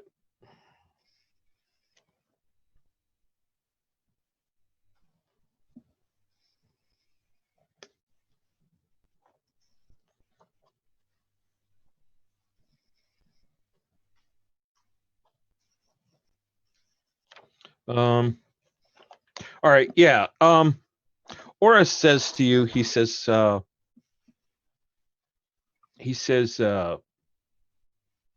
will you have dinner? Will you have lunch with me? Okay. So, he brings you to this building. We are looking at the village, right? Yes. Okay, so he brings you to this building. It's the one with kind of the blue X on the top. And so he goes in first, and you can see people are still standing around just watching, like, what the heck is going on? And right as you come in the door, there's an area to the right that is sunken about 6 inches, and it's just a big square room that's lowered by about 6 inches, and it's filled with thin mats. And in the middle of the room of these mats, there is an area that's probably 3 feet wide by probably 6 feet long that just has a cloth over it. So the mats are probably 3 or 4 inches thick. So that area is 3 or 4 inches lower than the mats with just a cloth there. And Oris gestures in and says, be comfortable, be comfortable.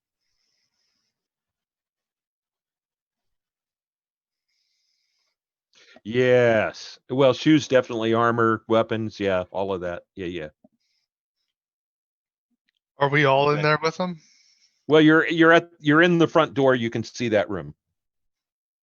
But were we all invited, or was it just the? Oh, no. Yeah. Yeah. All invited. Okay. He invited you all to lunch. Okay. Zitish will walk up to the outside. Yeah. And then he'll press the button, and there's a as his armor turtle shell opens up, and then he steps out of the armor, and then it closes back up, and he casts a spell, and it goes beep beep, and then he walks inside and takes his shoes off. Imagine like a bloop bloop, like a car. Yeah. Wop, wop.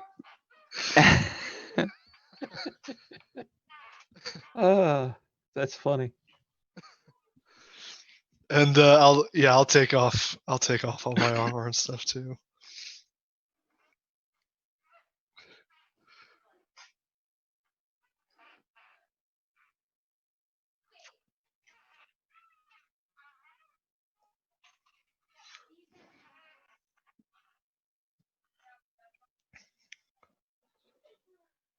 Oh, Okay. you have power armor too, or whatever. Okay. Oh, I hadn't pictured it like that. Yeah, I didn't either.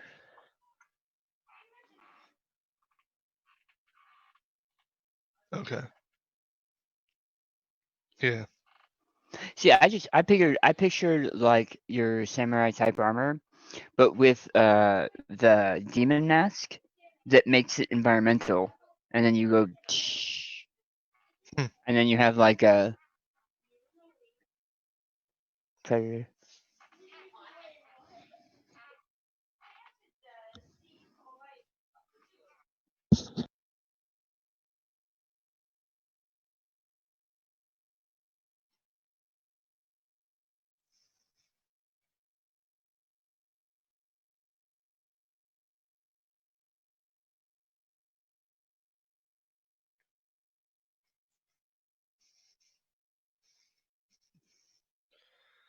So it's kind of like segmented plate mail, kind of. Okay. Huh. Yeah.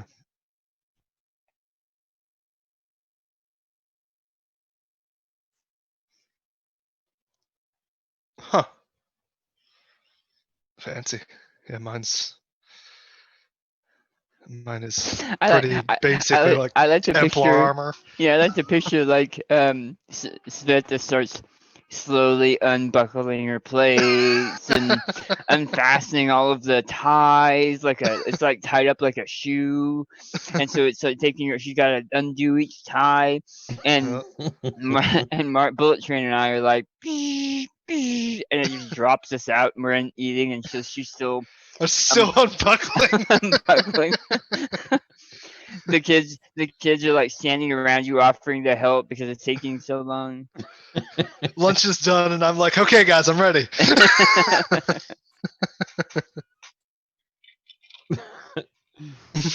Oh. All right. So what? Well, I guess yeah, you would have basically what amounts to a dressing gown under that kind of armor, like a tunic or something. Who? You. Yeah, I would. Yeah, I don't know. Yeah. Yeah. Um.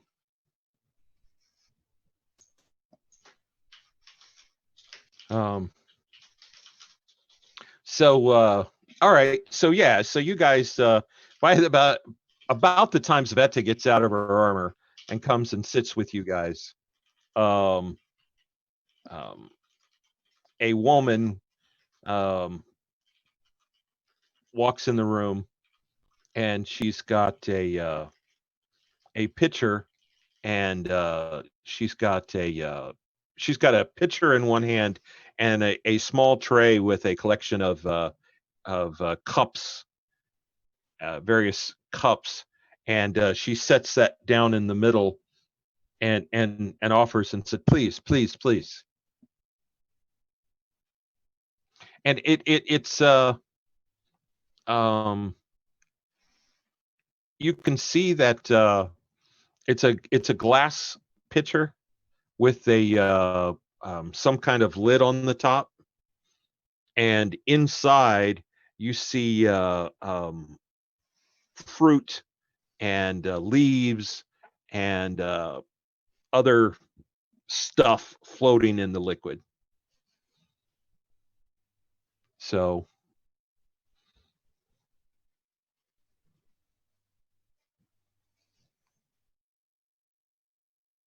it is. It you can taste mint and you can taste berries. There's you can see there's probably some tea leaves, so it's kind of like a mint fruit tea concoction that's but it's room temperature. It's cooled. It is summer after all. Sounds good. Okay, and she smiles and goes back out of the room. Well, no, go ahead.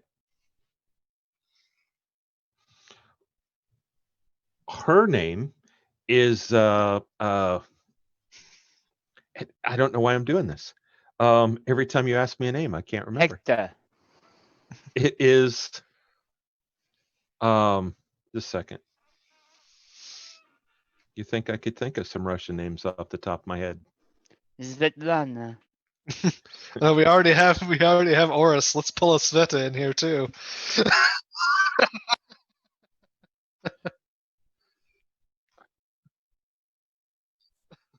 Her name is Olya. Her name's Olya. Oh yeah.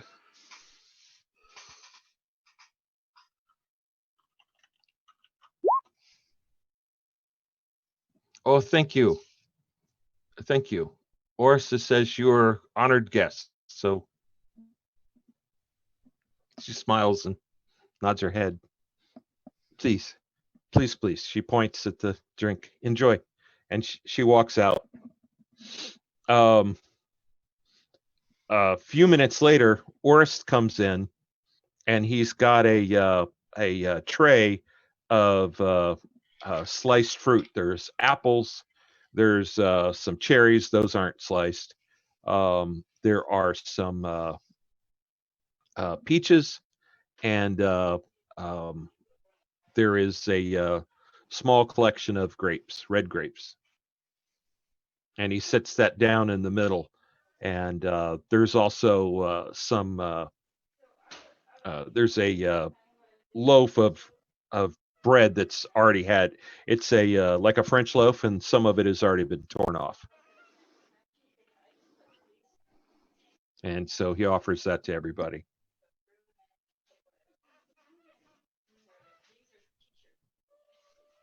This is Yeah.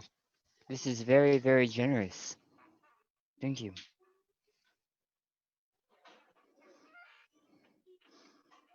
The Z is going to look at his clothing, and then he'll remove one of the small golden rings, and he will set it on the table and slide it and say, in observance of guest rights, thank you. It is our pleasure.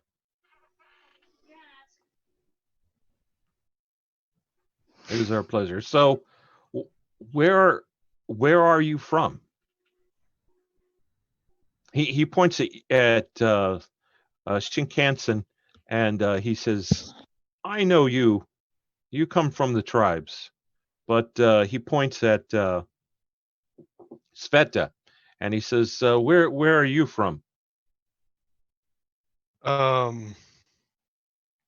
From what was the guy's name's district? I need a map to like pick a city that I'm from. Sokolov. I come from Sokolov's district. Just Google Ukraine.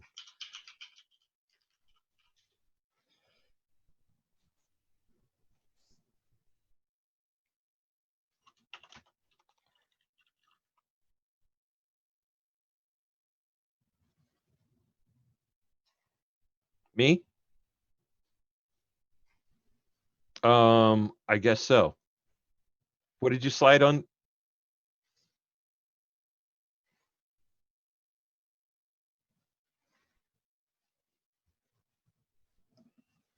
Not claiming guest rights, thanking them for guest rights, because that's what they offered when we came in. And where I'm from, it may mean something different than what it means here. And I also have a hindrance I'm playing too.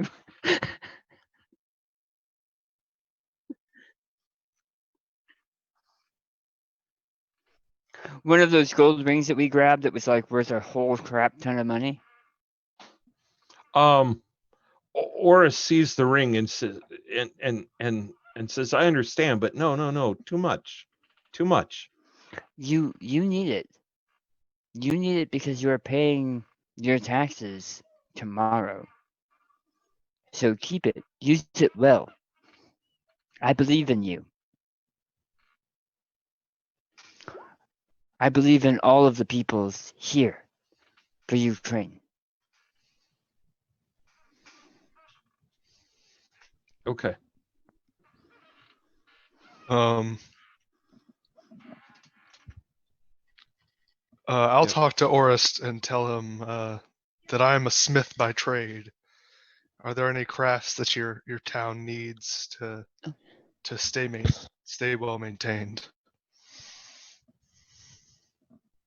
He says, "Excuse me." I Because he you was didn't hear me? distracted. He's still distracted by this ring. Oh, He's not. He stopped refusing, but he's not picked it up yet. And he, Well, excuse me. also of He note, looks at Sveta. the only reason that the Zetich knew that the ring was worth that much was because Sveta did a appraisal check on it. So Right. Boris may not know how much it's worth either. That's true. Mhm. Although there's probably not a whole lot of gold rings in this village. Fair point. Fair point. That's a very fair point, John. Alexa, turn on the office light. Okay. That was weird. I have my light right here too, and it switches off at random moments. Yeah, it normally does. That's kind of an unusual thing, but I okay. notice you like mood lighting, Daniel. I know. Yeah. Starts playing smooth jazz. Naomi gets a little frustrated with me because I'll say, "Hey Alexa, can you turn on the light, sweetheart?" And she'll say, "Of course, Daniel." And it's one of the only times she uses my name. It's when I call her sweetheart. Really?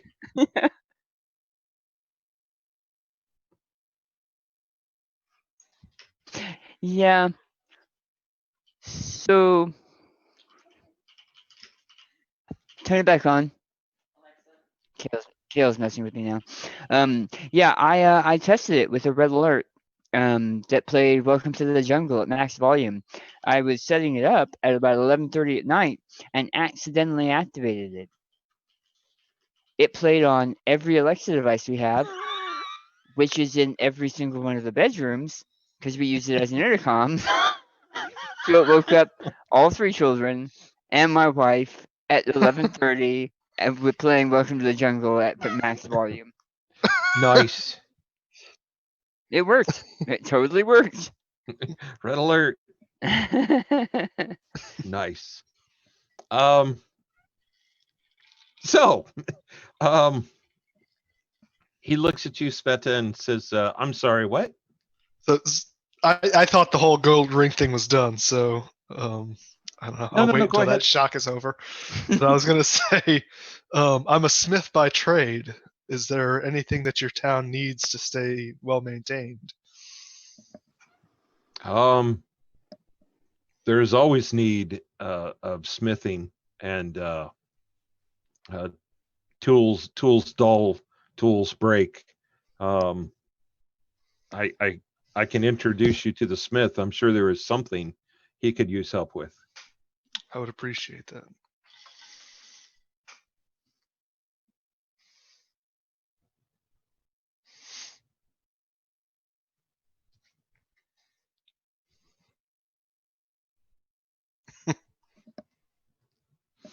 Maybe we General will have entertainment. music later. Or as smiles.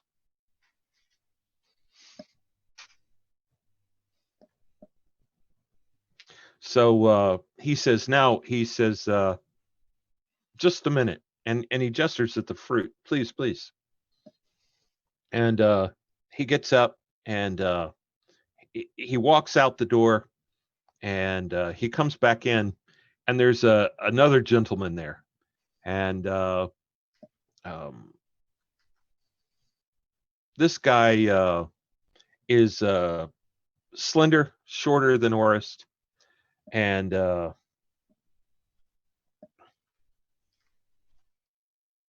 It's Volkov. And yeah, I remembered to turn to my page where I had it written down. And he says Volkov has horses. He says please sit. And Volkov has a seat, and Nora sits, and he says he tells Volkov, okay. And Volkov says, well, I have two strong horses. Maybe 200 credits per horse.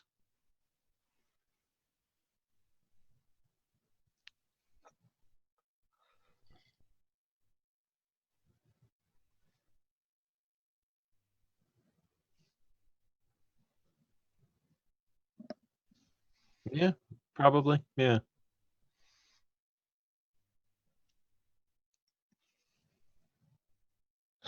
They're trying to help the rebellion.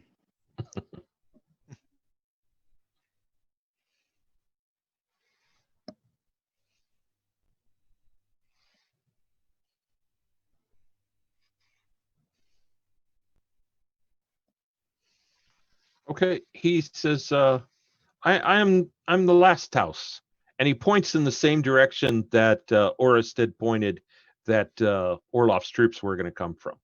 I'm the last house. The north, right? Yes. Yeah. He points up here. Mm. You know, assuming your sense of direction can see through walls.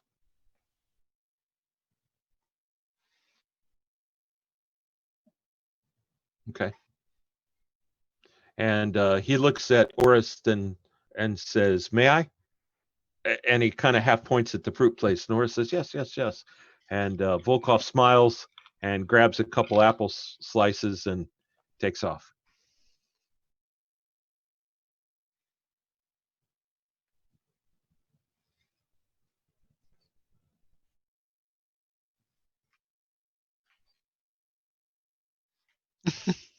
No.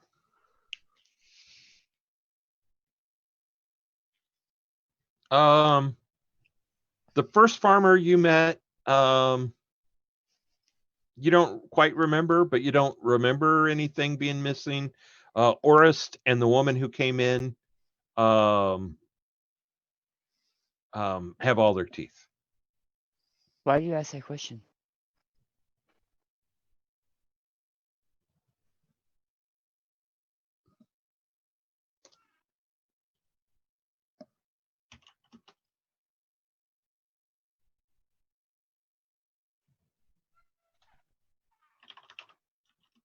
Huh.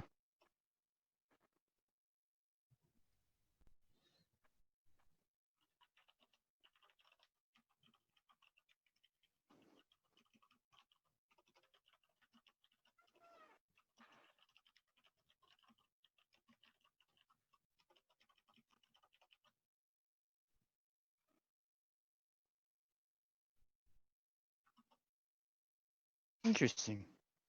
Hmm. I wouldn't have thought about that. That's interesting. And Yeah. as a GM, I wouldn't have thought about that. I will now. Perhaps. When I play fantasy, which isn't often.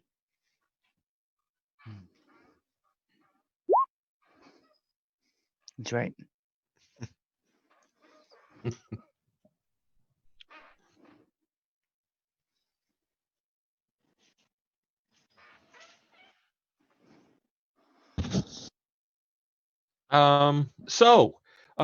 Orist says, again, he points at Sveta. So where are you from?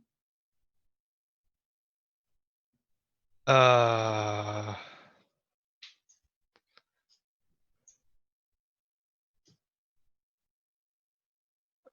couple hours east of Brovery. That would be in what's his face's territory, wouldn't it? Like near that lake. Um,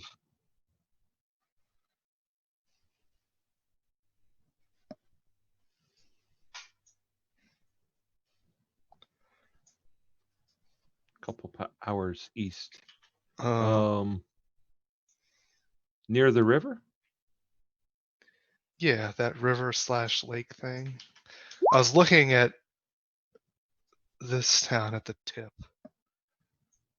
Oh, just a second. What town? I posted it into. I'm not Chat? even gonna try to. Yeah, Oh. Vronku. Vronki.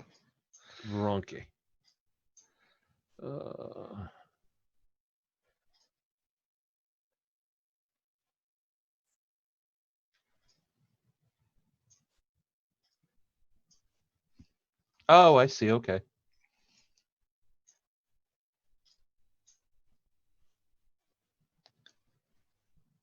And again, I don't know exactly where the boundary lines for. Yeah, that's going to be a tiny village. That works. Yeah. Because she So- is from a tiny village. Voronki. Voronki.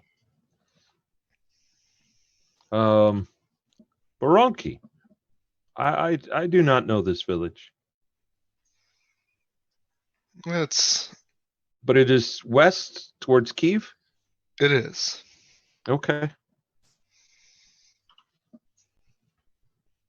Okay. Is that that is Romanov area?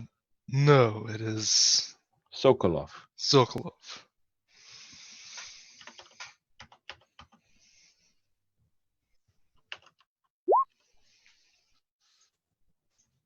Okay.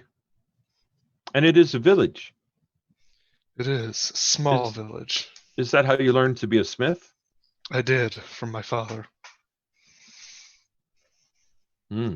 He was the town smith. Okay. So, unless there's something you want to ask, unless there's something you want to say, you guys talk for 30, 40 minutes, somewhere in there. Pleasant. Where are you from? Conversation. How's the weather there? What's your favorite baseball team? Type conversation. Probably not the baseball part. And as the conversations go on, you start to smell some aromas of some just amazing food. And Still listening, but I'm gonna run to the bathroom real quick. Olya comes back in, and she has a. I did. It was funny too because we saw you like walking into the plains, and then you disappeared. Yeah, I know these people. So she's got a tray, and on the tray, she has a mound of rice, and it's about basketball sized. Although it's not round; it's mound. Oh, Um, let me help you with that. And ZT will jump up to help her. Oh, okay. And she lets you have it, but she points where it needs to go, which is, obviously this is a centerpiece kind of thing, and she points towards the center of that area. Right. And she thank you, and she gives that to you, and she goes, and she comes back with another tray, and it's got little bowls of there's a bowl of olives, there's a bowl of some kind of pickled onion thing, there is a kind of a larger bowl that has vareniki, which is vareniki is it's a Ukrainian dough with stuff in it. So it's empanadas, it's whatever. Every country has them. Pot stickers, pierogies. That's the word I was looking for. It's like pierogies. It's like So yes, so they're steamed. All of you know what they are. It's Vareniki. And but there's just uh 8 or 9 different variety of things on this, and she kneels down near the rice and sets it around there, and she holds up her finger, kind of like one more thing. She doesn't say anything, but holds up her finger, and she runs out, and she brings plates, and she hands it to each of you, and on the plate is a stack of 2 or 3 flatbreads, and she says, "Enjoy, enjoy, enjoy." I say, this looks delicious. Thank you. As I dig in. Said the wheat field. Yes, yes, yes.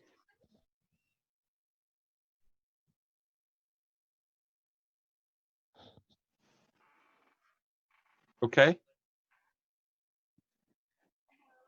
Yes.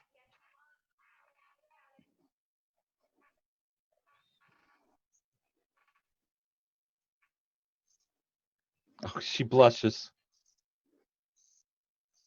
She blushes. Thank you. Thank you. Yes. Yeah, I think so. Yeah. Well, how much time did you spend on it today? Oh, I'm sorry. I am on. All right.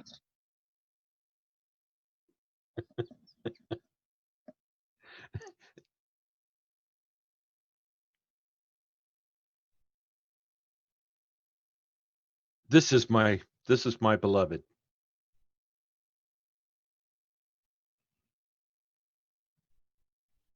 I am the luckiest man. Thank you. Thank you. Please, please, please. Wherever you're seated, the rice mound is near you. You're all kind of sitting around it with it between you.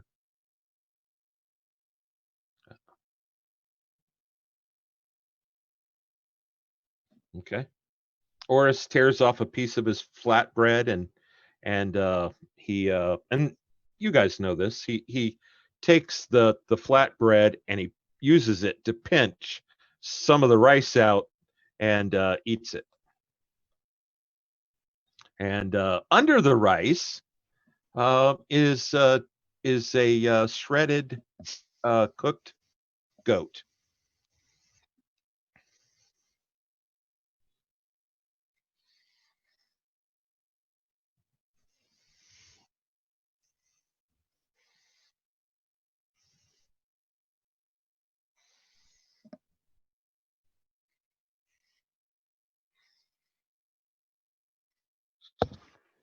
And do we No, do we stay in our own Oris separate grabs some areas on rice the and pile? some Okay. same time. Yeah, I was wondering the same thing, Mark. There are some very specific rules in a lot of Middle Eastern specifically. I'm sure that's partly where this is coming from. John spent more time there than I did, and Yeah. more ingrained there than I did. Yeah, I It was. actually, to be honest, the truth be told, when I was in Karshi Karnabad, I ate dinner with the town's chief of police, and this is the exact meals that she cooked for us. That's a weird flex, but okay.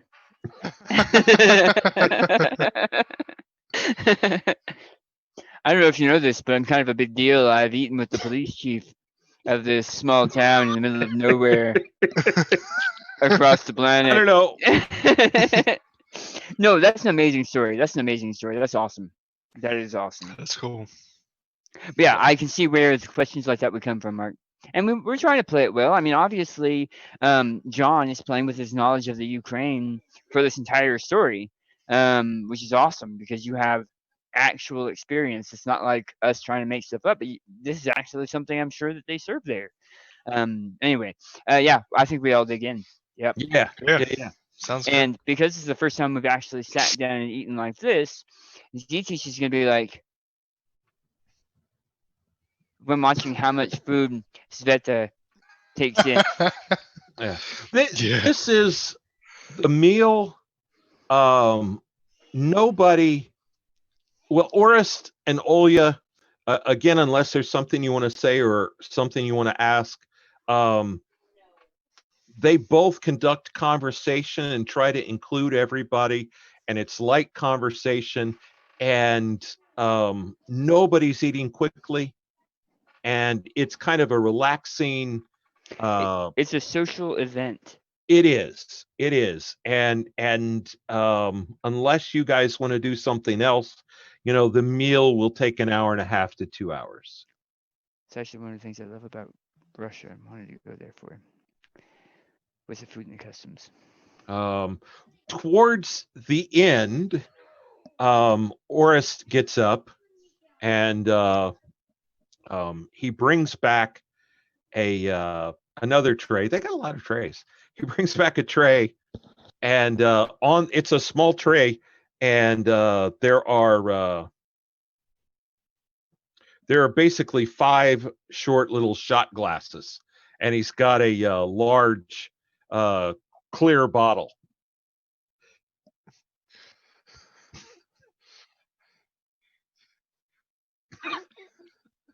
You guys can have the shot glasses. I think I'm gonna need the bottle for my body weight. And he hands out a shot to everybody, and then starts to fill up, and fills up his, and he says, "Wow, John's knowledge of Ukraine. How the heck do you? I forgot what."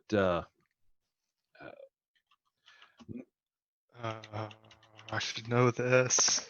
Пити тост.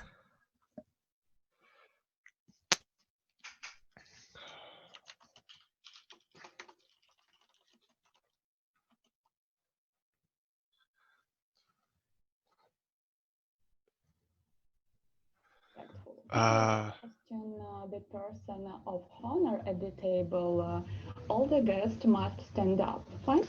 Okay, that's too much. It's Zdorovia? No, I don't remember ever saying that. Well, that's the Russian. I don't know what the Ukrainian would be. Huh.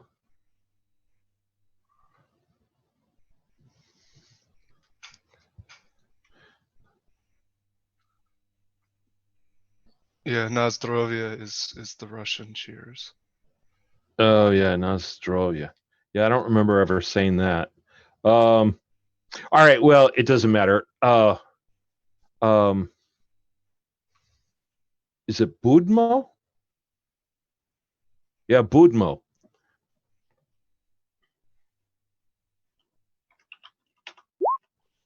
Budmo. And he says, Budmo. And All right. he drinks and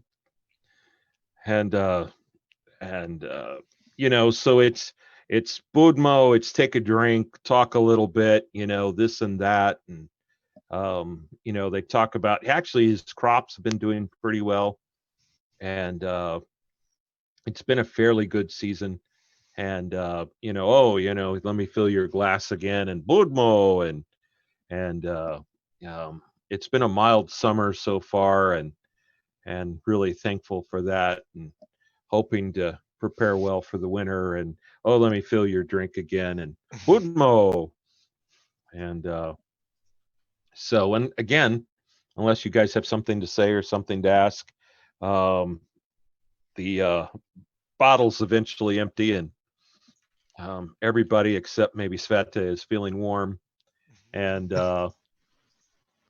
you probably feel a little warm, Sveta. Zvitich is underage, so he is done.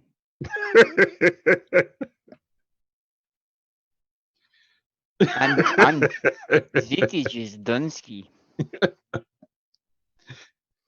So He started singing strange songs in some form of Ukrainian that's not really recognizable because it's slurred very, very much. Like 2 hours ago. all right, but Olya's gotten you a pillow and a blanket as you're curled up next to the food there. He has like a whatever we were calling the pierogies. He has one of those, like a bite taken out of it, just held in front of his mouth.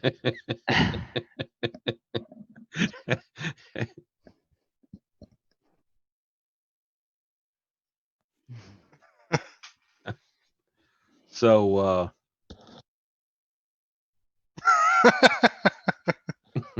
I know, right? so towards the end, Olya starts to clean up, and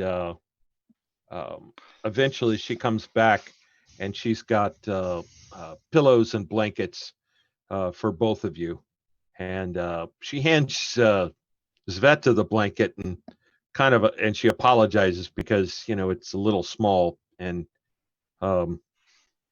because you're freaking huge, and So this has been because this was lunch. This has been an all-day affair. It started as lunch. It took 2 hours to eat. You were drinking for about 2 hours, and Because I got Yeah, some so- smithing work to do. so it's yeah, it's probably 4:30 going on 5 o'clock, and Zetich is already out. Shinkansen, you're maybe not nighttime tired, but you're certainly happy and maybe a little drowsy.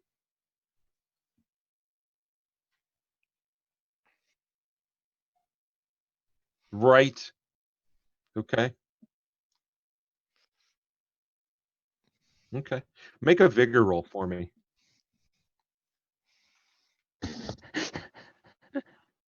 What he's saying is, Birch, you can try.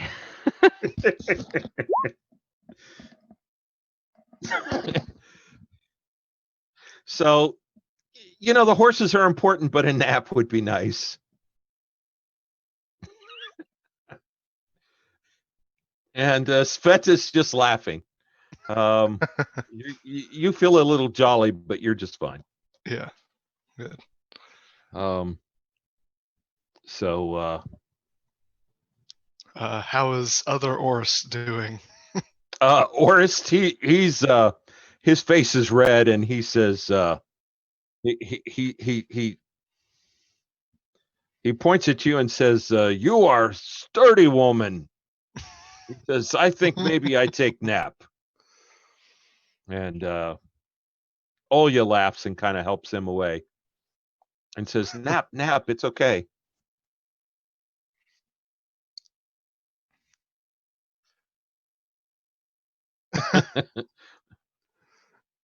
Berenike. So yes. And Olya says, "Do you need me to introduce you to the smith?" Please. Okay, I'll be right back. So she leads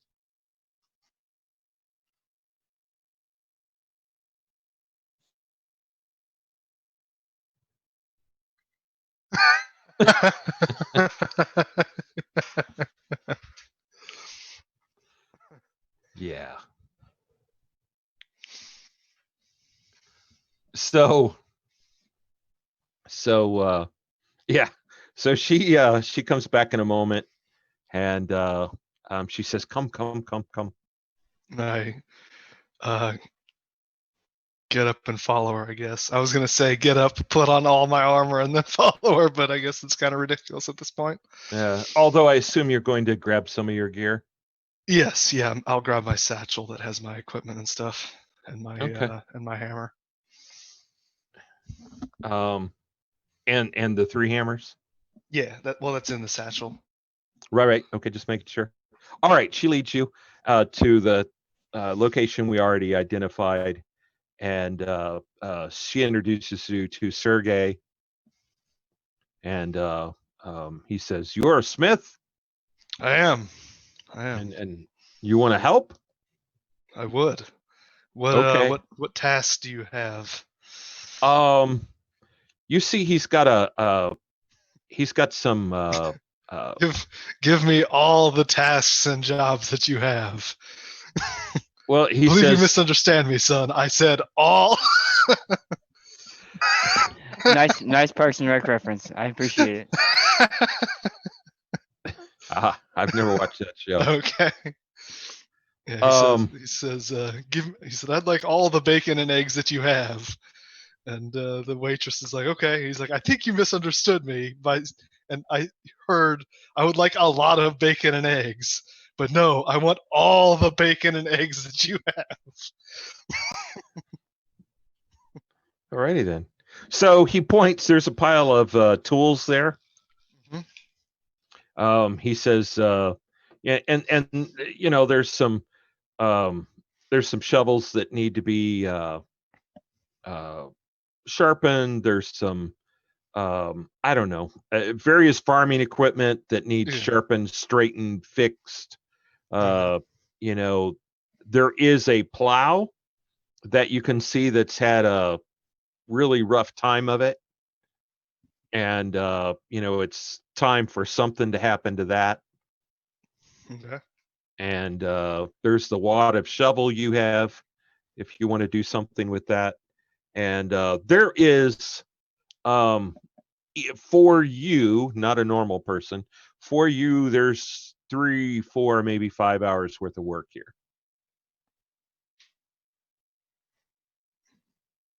And it's 4:30. Yeah.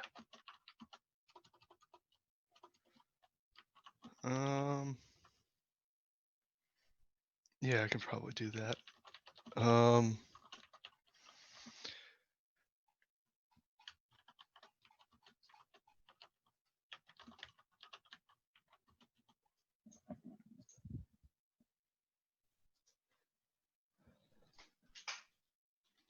You can just tell me. Just yes, no. Nothing that those rules would apply. I am gonna make what's called a magic hammer, but it's just regular crafting rules apply, and it's like a blacksmithing hammer that never dulls, never breaks. It's not MDC, it's just SDC. Okay. But it's For yourself or no. It's gonna be part of the thing that Sveta does, that for every smith that she visits, she gives them a hammer that never breaks.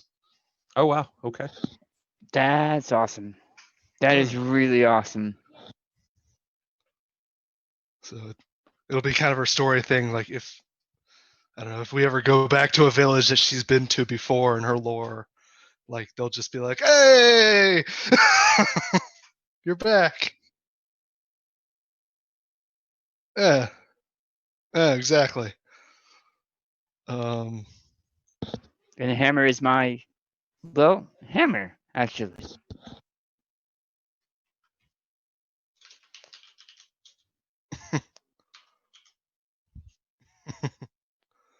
So I don't know, whatever.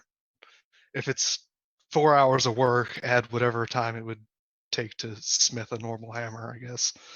All right. Well, 10, 11 o'clock. It's midsummer. It's starting to get dark, 9:30. And let me see.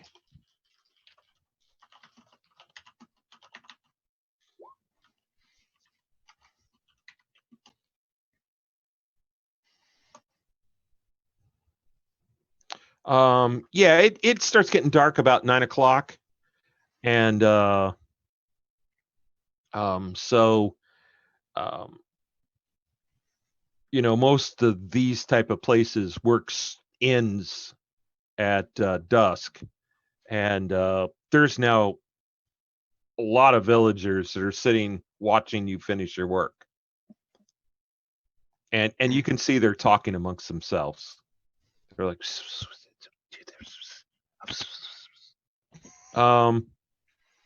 yeah, you, Mark, you're the first to wake up, and you hear what wakes you up is, and give me another vigor roll, please.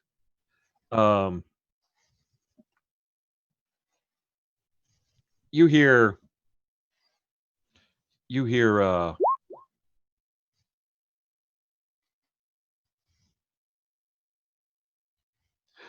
yeah, you hear ting tong, ting tong, this hammers hitting an anvil. And or is that your temples that are getting pounded on?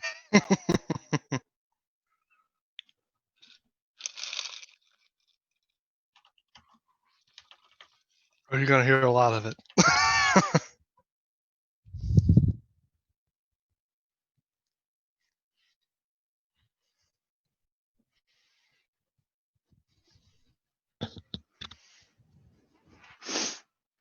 Would you like a vigor roll for Zetage? There we go. No, not yet. You're still Okay. sleeping. Oh, you did. I'm sorry.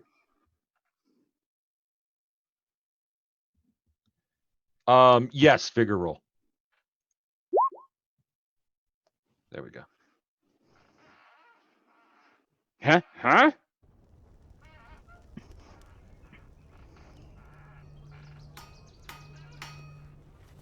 Nice.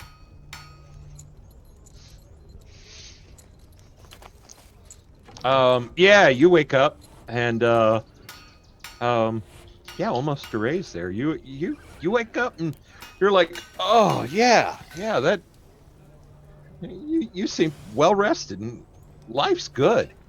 Is any of the food left out? No, it's been cleaned up. Okay.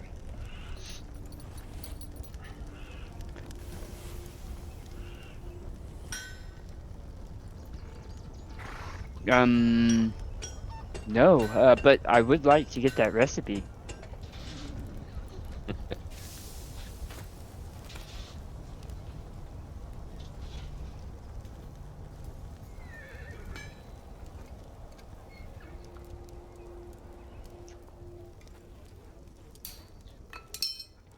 As you start to walk out, Shinkansen, Olya comes up and she has a mug, and you can see a little steam coming out of the mug, and she kind of points at your head and said, "Yes, yes," and hands you the mug.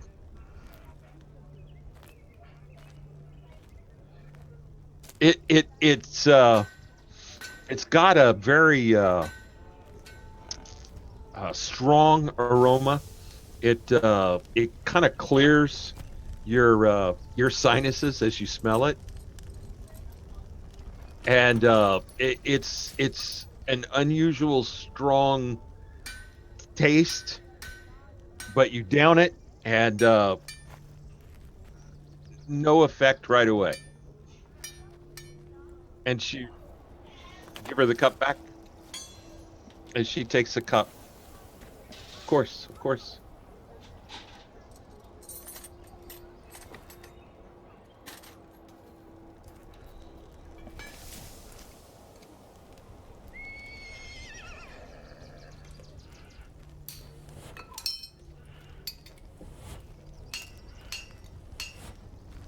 Take as in put it back on.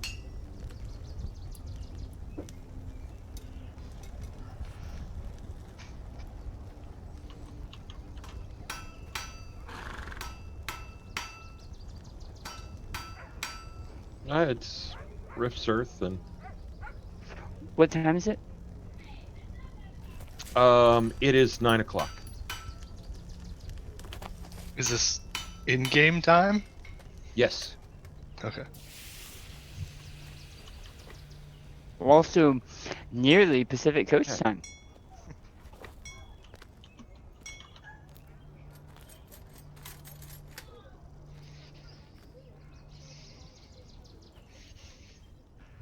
I will ask her to show me how she made those small, delicious meat pockets. So she starts to tell you about roasting goat and roasting a goat carcass and cooking rice and mixing different herbs and spices, and He she'll tell legitimately you pays super close attention, as if he's taking taking notes mentally, because he is. occupational. Oh, OCC. Sorry, Chris. Oh, okay. Oh, I like Um, it. Well done, Chris. She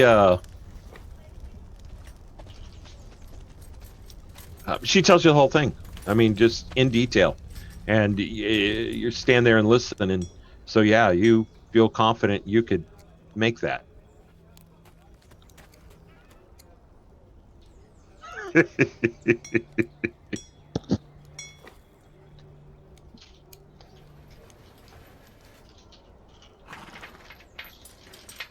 The heck? Oh, right there.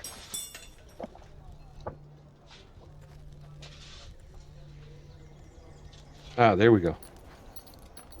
Were you asking though what my occupation is? Never mind. I got it. Okay.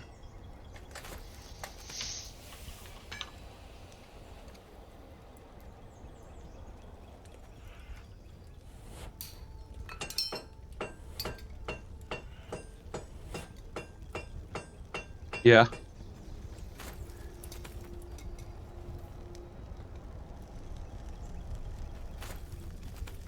Well, wait. Things happen before you get there. So, as you get towards the hammering sounds, the tightness in your head starts to loosen some. It's not completely gone, but it's loosened, and you feel a little warmer. And it's like this warmth is coming up, not in a bad way, rising from the drink you drink. And you walk, because they're not crowded. I mean, you're not like pushing anybody out of the way, but you are walking between people, and you can hear them as you're walking up. And you've heard this term. It's a legendary term. You hear them whispering, and they're pointing at Sveta, and they're whispering, they're saying, as if a question, they're saying, Kuznaya? Kuznaya? Kuznaya?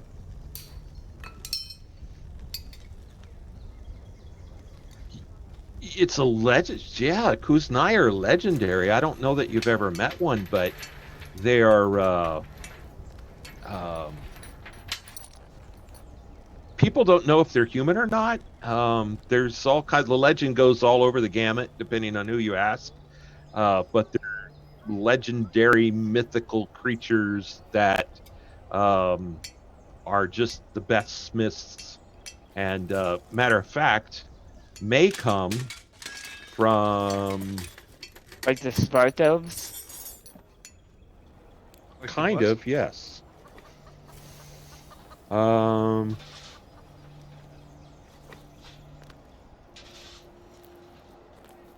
they're very revered. They're like, it would be like Brad Pitt or Johnny Depp, walking into a mall and how people would react. Oh wow. The other Svarog, you can pick your own religion, but some people do worship Svarog, the divine, who one of his areas is smithing. The other thing you notice is that Sveta is hammering with 3 hammers.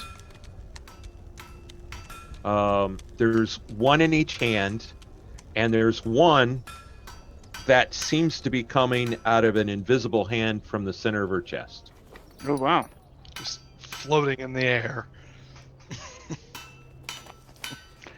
Z-Teach is going to lean over the bullet train And they are small golden hammers, by the way. and it's going to say, Not my big ones. "You."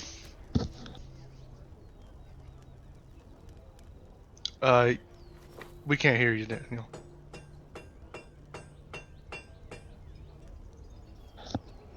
Can you hear me now? I Yes. can. Okay. Z-Teach will lean close to the bullet train and will say, "You see the third hammer too, right?"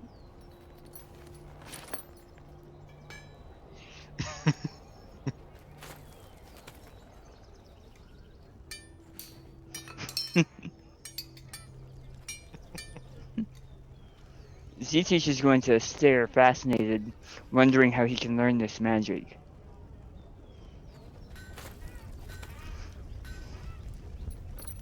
As you walk up towards the horse gentleman at the other end of the village, the hammering gets lighter. You probably think to yourself, it's a great direction to be walking, and it continues to loosen. You know, it goes from, oh God, I really would, please shoot me, to, wow, okay, you know, quite not so bad.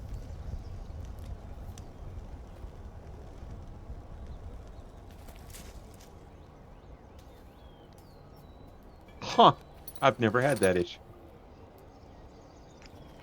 Again with the weird flags. You get a.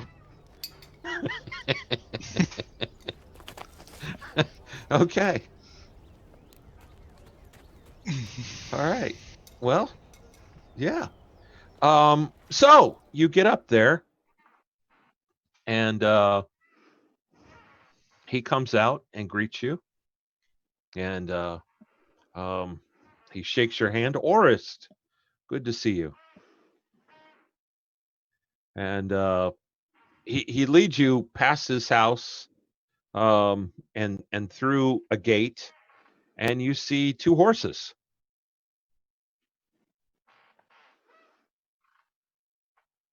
So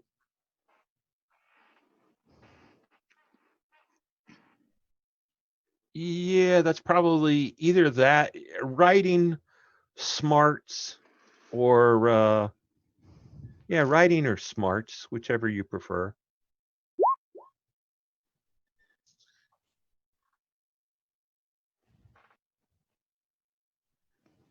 Any?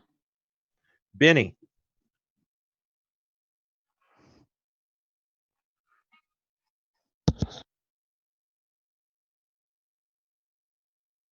Oh.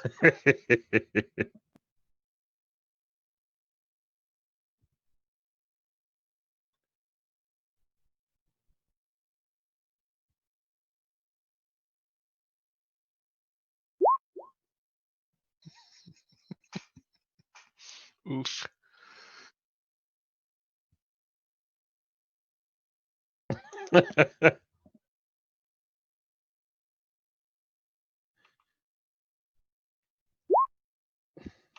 There you go.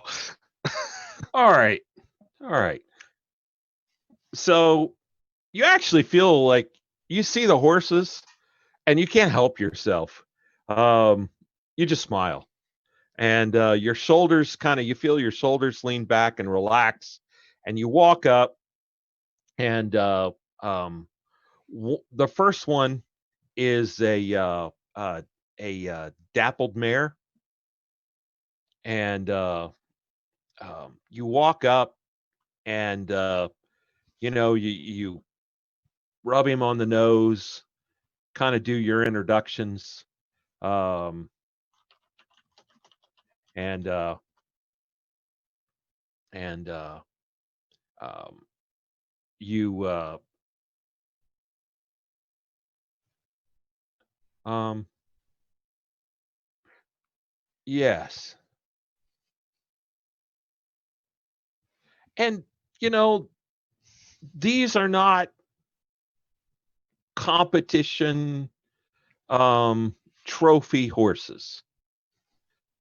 Um, um, but this first one, this dappled mare, um, is a good horse.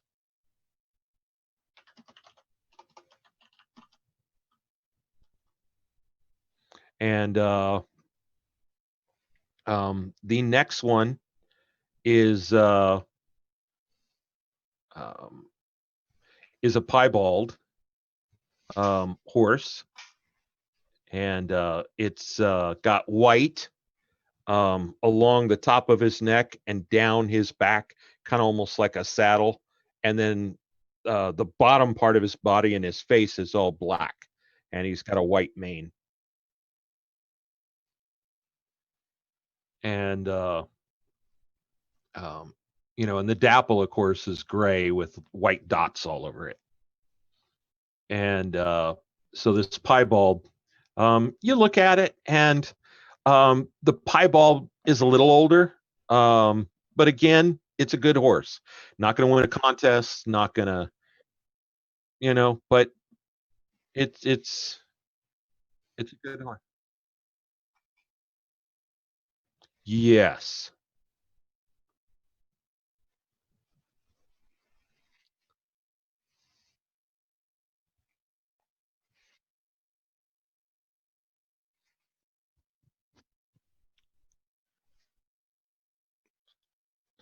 When I appraised them, I just said very expensive, but I don't think John ever assigned a value. I thought he what said that is. 400.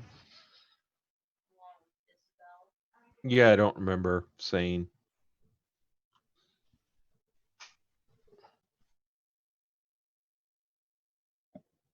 $12,000. Oh. Me?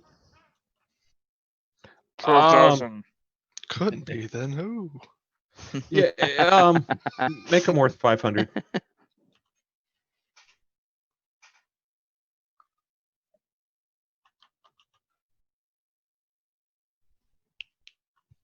I do.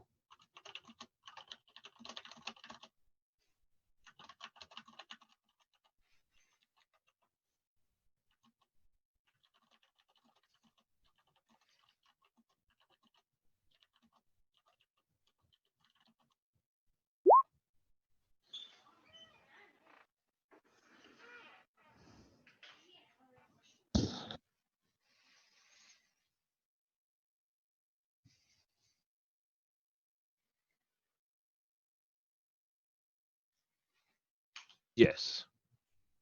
For either. But the dapple mare looks like the stronger of the two, but yes, still. You're not sure. You're supposed.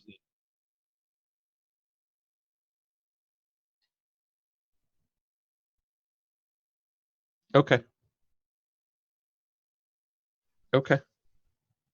All right. Well,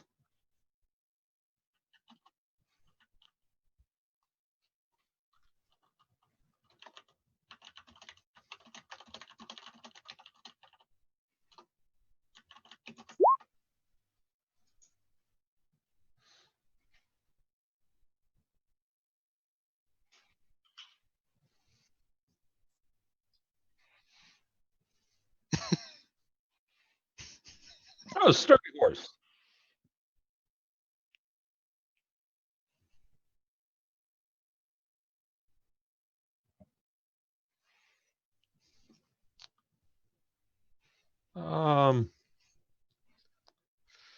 You could see he looks disappointed.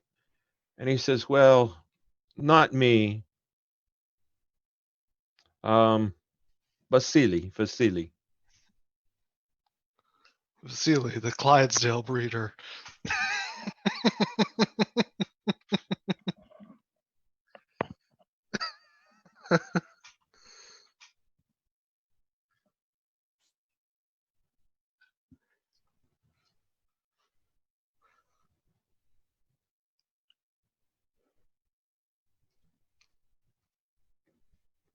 He kind of says, well,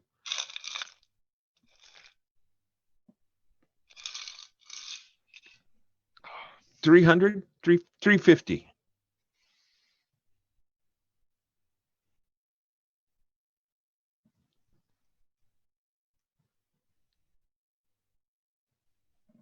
$500? Yes, yes, yes, yes. Yes, thank you, thank you. And he puts it in a pocket, and um he starts he grabs the tack, and he asks you, you need now? Okay, okay, in the morning I will have ready. Yes.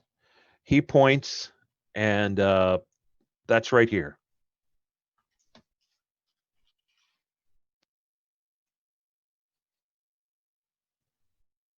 I am. Center right.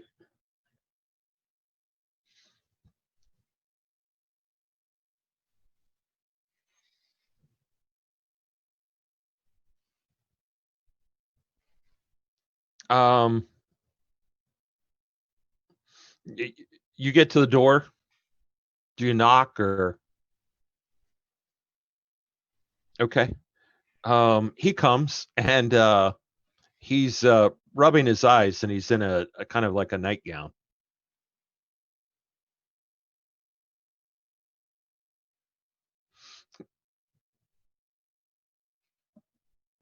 Horse. I have two horses.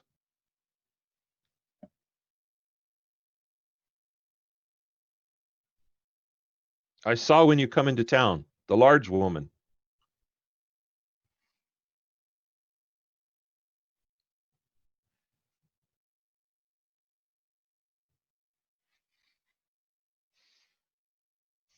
Um, so he takes you to the um his little pinned in area, and he's got two horses back there, large horses. And yeah, go ahead.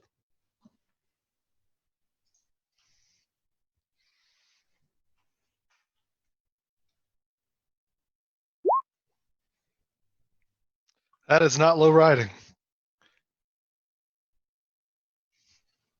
So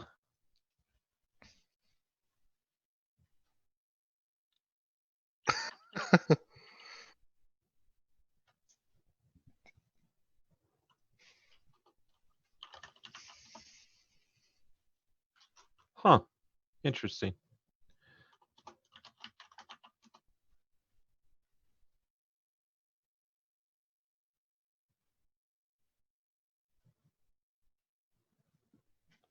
Um yeah, sorry about that.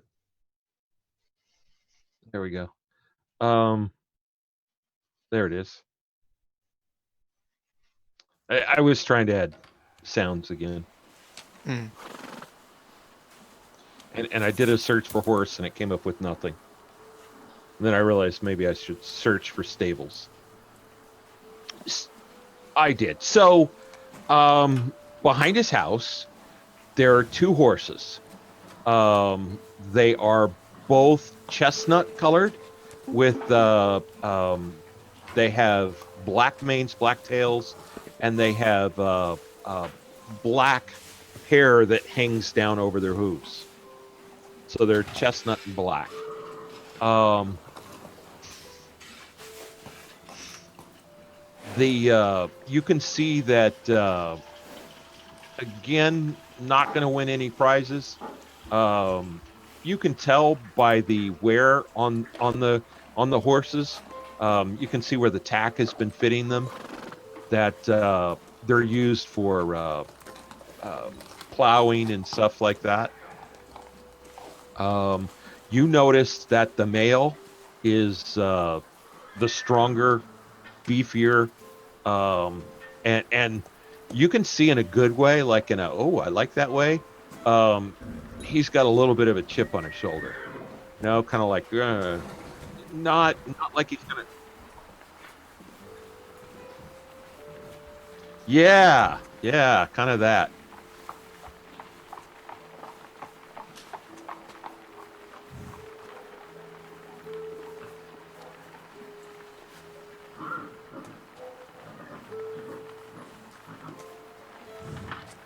You want the male? Okay. Um. Oh.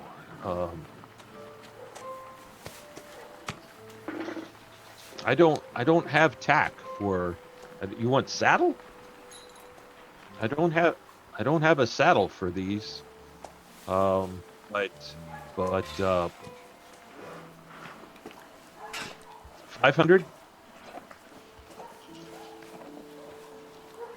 1 second before you.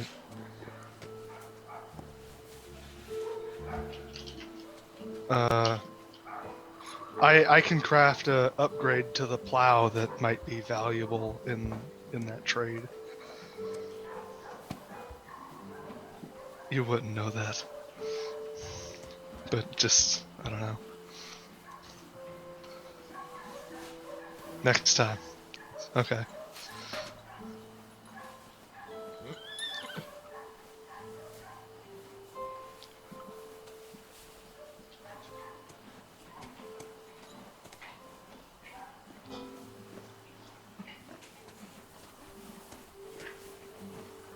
Okay. Okay. Bear.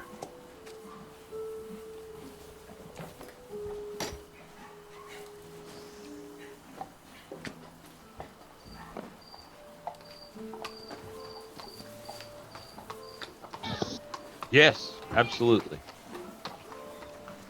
Maybe there's other horses. Any points where you just came from. He may have saddles.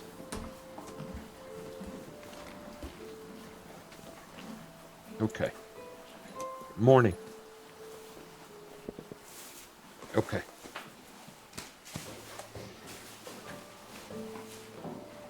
Okay. Or show that's very unintended.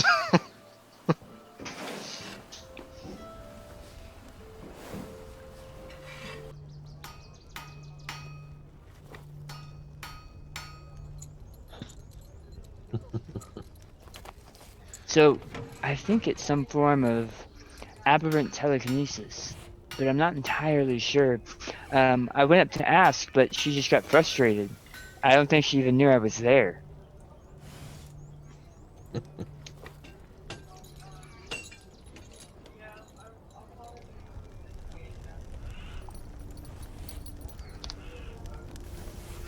I mean,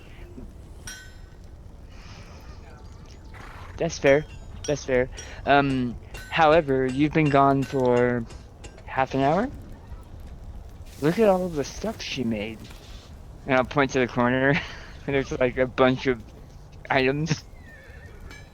I assume you're saving the hammer for last. What? Oh yeah. Okay. Yeah, that's what you have That's- left. That's yeah, where you are that's- right now. That's what I'm using the shovel that I brought with me for. Okay. This- He's this got extra some steel. stock. Yeah, he's got some stock there too.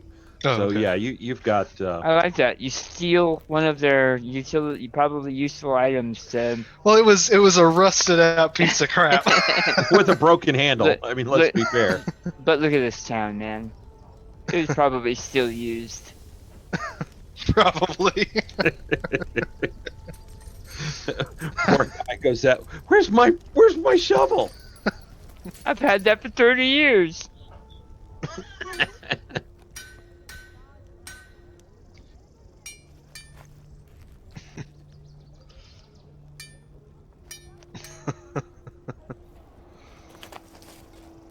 Indeed.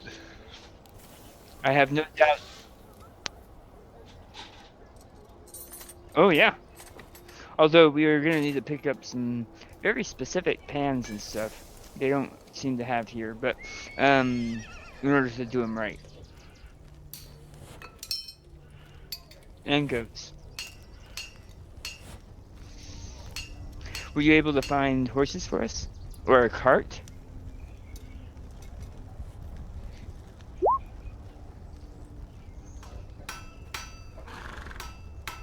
So for the hammer, Can I get a smithing Yeah. roll, please? Yeah. Where did my character sheet go? There it is.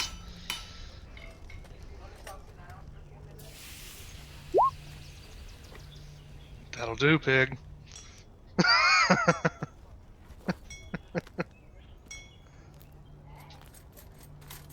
Yep.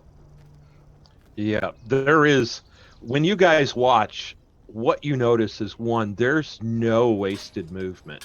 You know, there's three hammers hammering, and somehow, you know, for a moment, that hammer is set down mid beat, reaches down, gets some more stock, puts it in the furnace, grabs the hammer, hammering, pulls the stock out. I mean, there is no wasted moves. It is fluid. It is a clinic, and there is this intensity. The coals seem to be burning at 9 times the heat than they were before. The anvil is actually slightly glowing, and there's these golden hammers that are moving with this almost musical rhythm, hammering out this beat.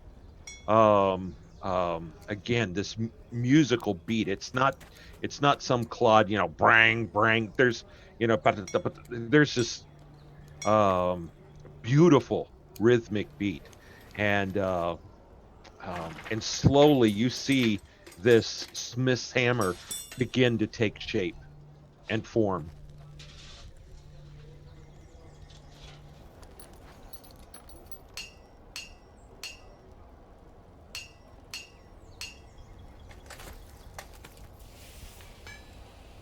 Yes. I don't know if it's telekinesis. Uh, yes, From what you can see. it doesn't wind that far back.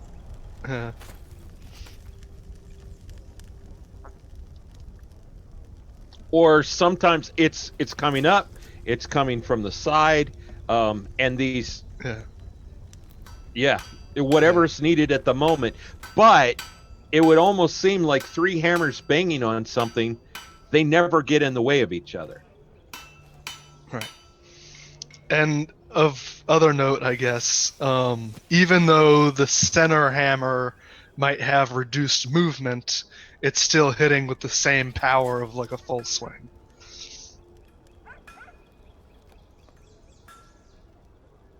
Yeah.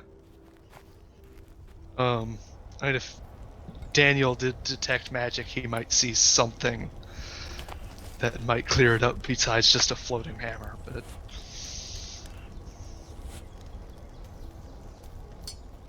I'm good with the mystery. okay. All right, so bang, bang, bang, beta did a bang, and in a quick movement, you see. Well, you tell me how you finish, Sveta. Oh God, I You don't got a know. hammer. Tell me how you finish. What happens? Is there a flourish of putting the hammers back in the satchel? Is there? What do you do?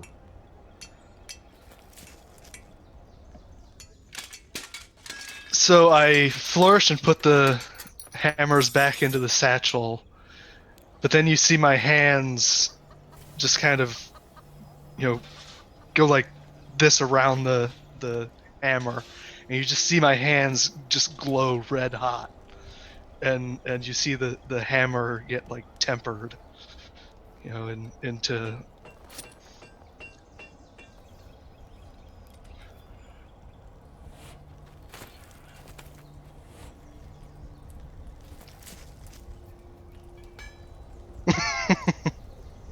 And they are. You're starting to hear that a little bit above a whisper.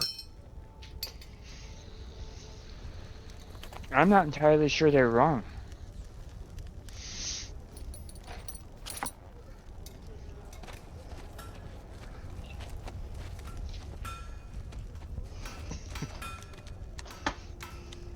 And the ability she has with both these hammers and the large one.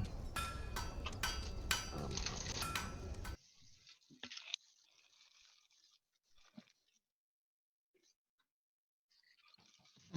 what happened?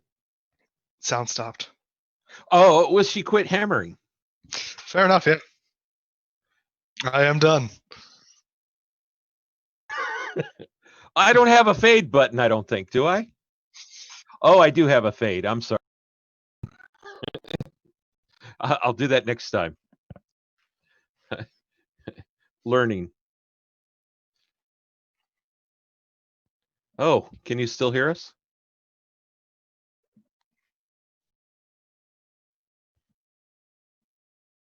Nope. Sounds fine so far. Yep. Okay. So you're done. You've got a smith's hammer. So what happens? I'm You gonna have a hold on to crowd it looking until. at you with wide eyes.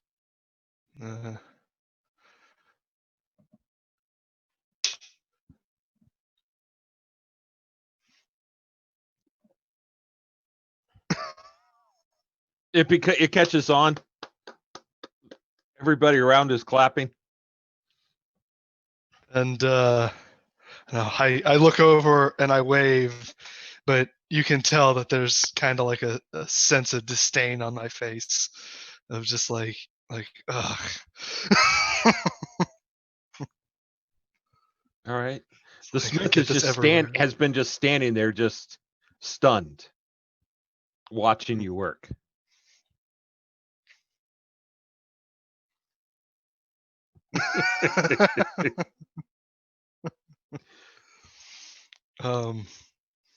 So I'll take the hammer and I'll bring it over to the smithy and hand it to him and say, "Thank you for letting me use your facilities."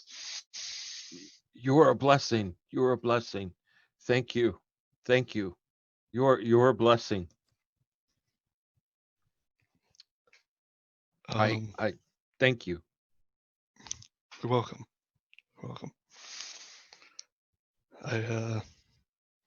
I appreciate the kindness, and I hope to maybe see you again one day on my travels. It would be a blessing. And I will tonight I will remember I will remember you to Svarog. appreciate that. Thank you. Thank you.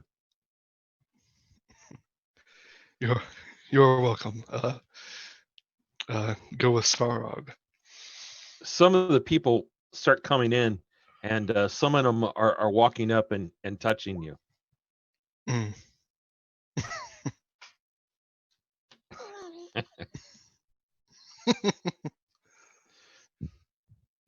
Mm.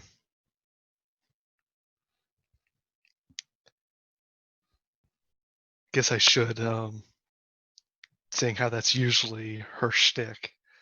I will tell the blacksmith that this hammer is for him and his use only. I understand. If anyone uses it, It will their be a armor blessing. fall off. Hey, Zetich and Shinkansen, can you guys make notice rolls? You say that. What are they noticing?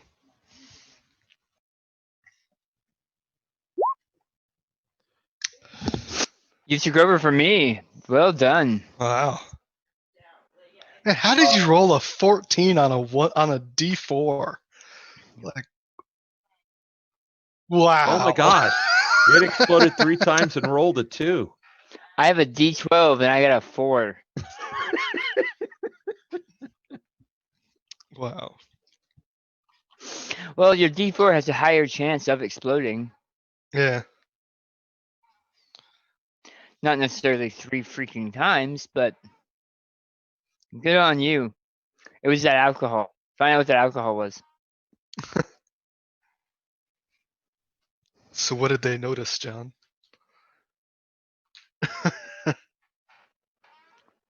Make it something dumb. That would be hilarious. The one time Mark ever rolls high. He noticed that your leg is your shoe is untied.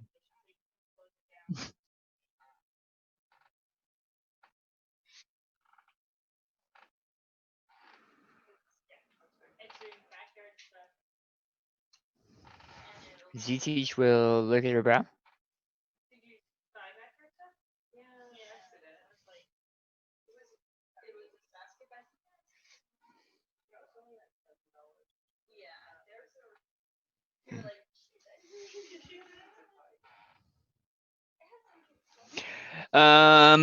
I would like you guys to roll a notice roll. The two players. I'll see your notice roll with another notice roll. Man. As it definitely looks like Z-Teach while watching you work or watching Sveta work, and it looks like he's been thinking over things. You guys know he's a pretty smart guy, but it's obvious that he's got some ideas playing out in his head, plans and ideas, and once he sees that, he seems resolved.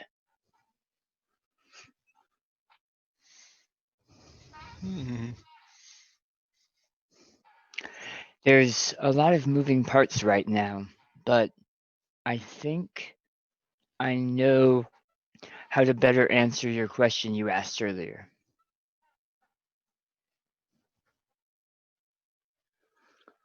I agree. I think that Sveta is going to be more important than we are.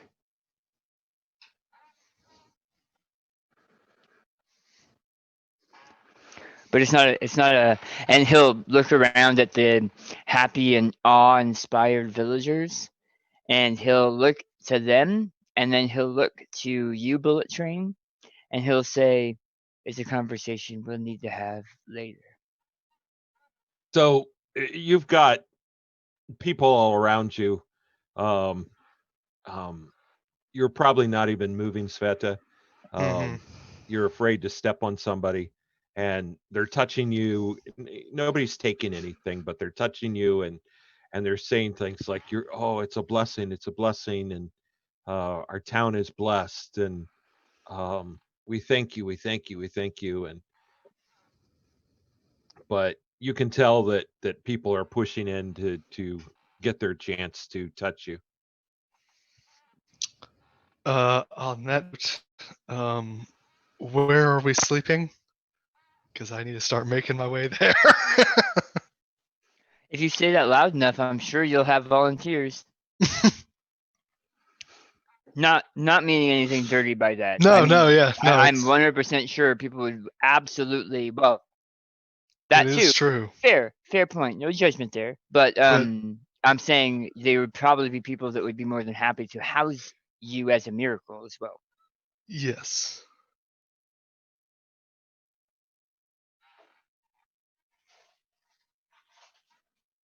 Then, yeah.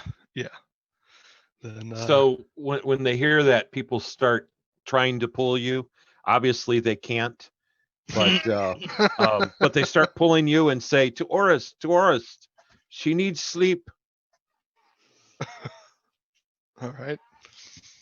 And the crowd, they probably think they carry you there. All of them pulling on you. At least that's what the stories will be. Mm-hmm. We picked her up and carried her to Oris' house. I guess if you had enough people, you could. She is a hefty girl, though. Yeah. How many people does it take to pick up a Pinto? The horse, right? And so I think it's a chestnut. And so yeah, they take you to Oris, and do you Z-Teach and Oris, do you follow? Oh yeah. Yeah. It's By the now way, like 11 o'clock at night, isn't it? yeah, about 10:30. Yeah, nobody's paying either of you. You two have ceased to exist. Yeah, Good news. because If you guys ever need stealth, I can distract the hell out of people. just need.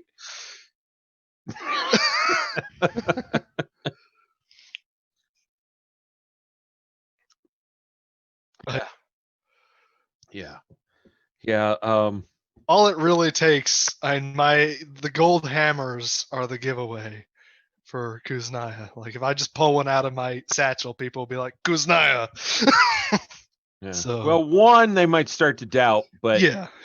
two, they're going to be pretty sure. One starts floating in air. That's a pretty dead giveaway. That's a good dead giveaway. Yeah. So, the people take you to Oris and let go and kind of, push you towards the door and say, Orist is our leader and he has blessed us and we are blessed. This night is a holy night. We will have riches in our village. Retro. Well, not too many riches. I just made all their blacksmithing stuff that they need. Yeah. It's I think They're all- Sergey's going to have time for vacation or something. I don't know. Or just severe clientele problem when they're like, why is this taking you so long? I asked for it 2 hours ago. What's really going to happen is that's when when he's going to lose all his excuses for the honeydew list. Nice. when the All villagers, right. when they come back and they're like, why is this stuff you're making so much worse than the stuff that we got last week? Well, I do think people understand and appreciate the difference between, village blacksmith, Kuznaya. Yeah. So, anything you guys want to do? Is anybody staying awake? All three of you are going to sleep. I'm going to sleep. What's the plan? Talk, sleep, backgammon. What's going on? Do we know when they're supposed to arrive? Who are you asking? Everyone. Do we know when his men are supposed Are to arrive? we in Oris' house at this point? Yes. Yes. Okay, so Orist and Olya are there, and so I assume you're asking Orist. Orist says they normally arrive at midday. Okay. I think we should be out really early. I agree. We will make sure you're awake. Thank you. Okay. We thank you.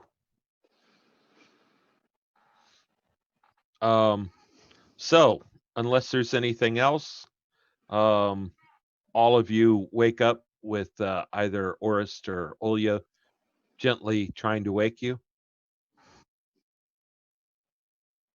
And you can see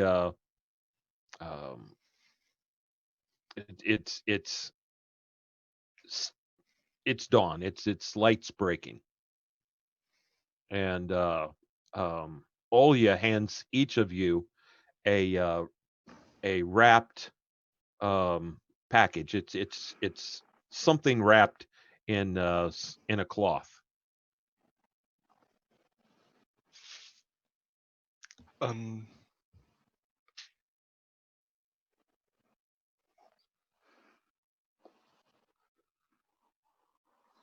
Okay. And there are when you walk out of Oris' house, there are 3 horses there, saddled, ready to go. Perfect. And I'm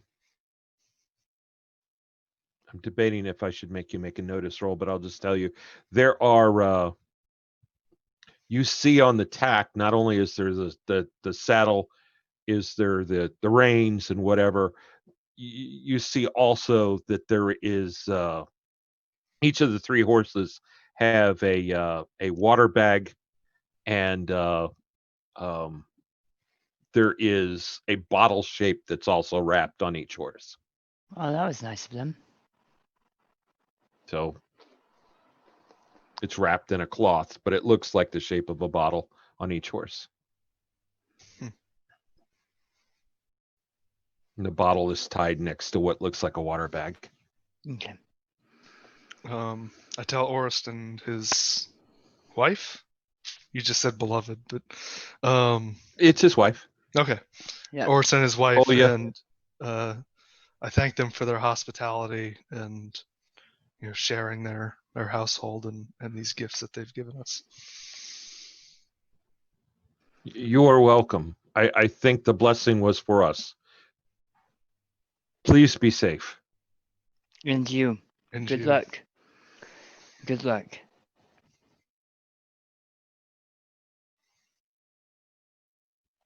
I hope too. And when you do that, he pulls you close. You don't really move, but he kind of pulls you just a little bit. And you can see it. It's almost like he's pulling you just a little bit, so you're blocking.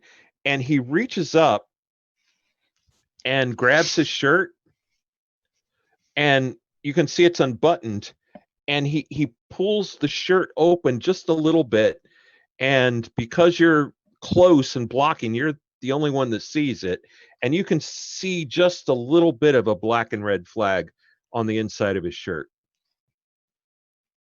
Like as a tattoo or as a patch on the inside of his A shirt? patch on the inside of his shirt. Thank you. Be safe.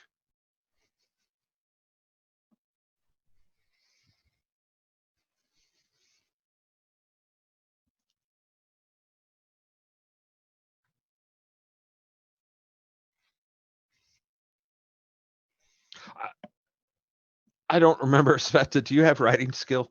I do. Okay, yeah. Sveta gets on the horse. Everything's hunky dory.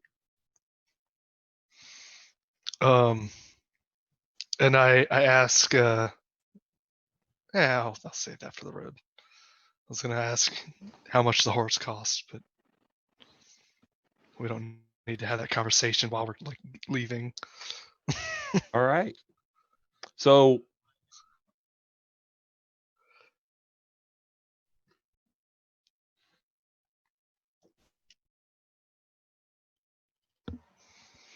I mean, it can't be that hard, right? And he immediately falls off the other side of the horse in his full suit of armor. Loud crunchy noises in the middle of the morning, and then dusts himself off. You're sure he's red underneath his helmet, but you can't really see. But he coughs slightly and then climbs back up on the horse.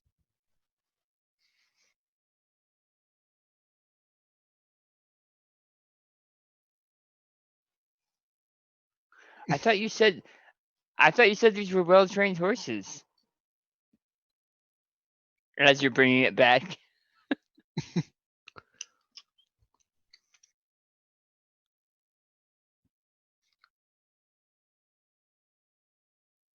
yeah, I imagine that it's similar to like a drive skill where under normal circumstances you can drive, but if you're asked to do anything like difficult or tricky or stunts, it's not going to happen.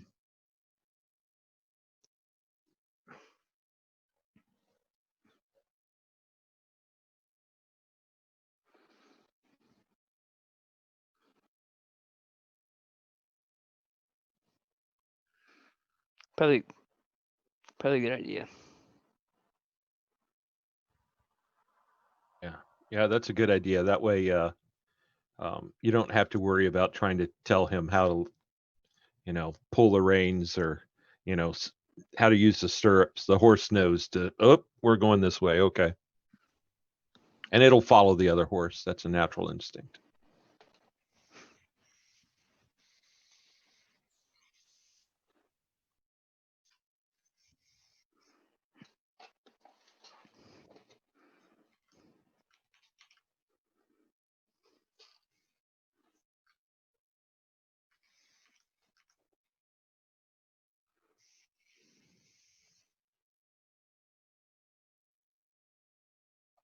This way. Okay.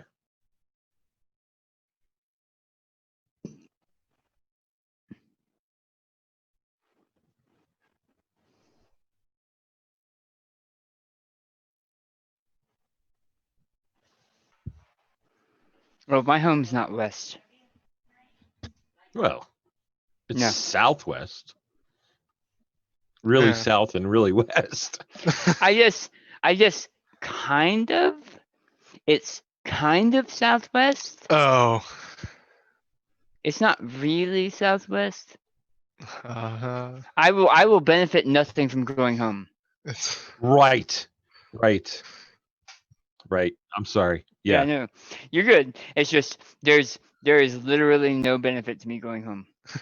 To me going to where you would think my home would be. right. So either way,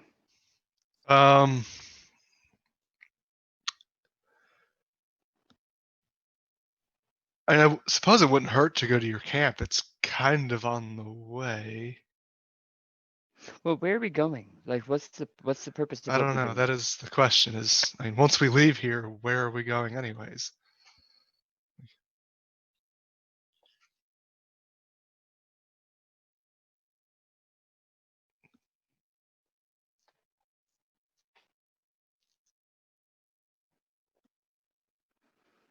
Do you think so?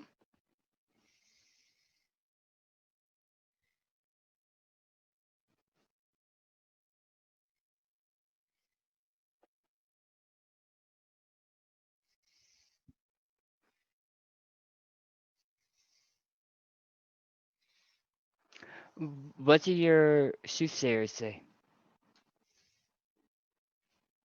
The Cossack soothsayers. The spellcasters? I don't think it's a thing here. Oh, But that's a thing on your world? Z-Teach obviously thinks it's a thing. The spellcasters that ride with your people. They tell you if it's going to rain or where to go next.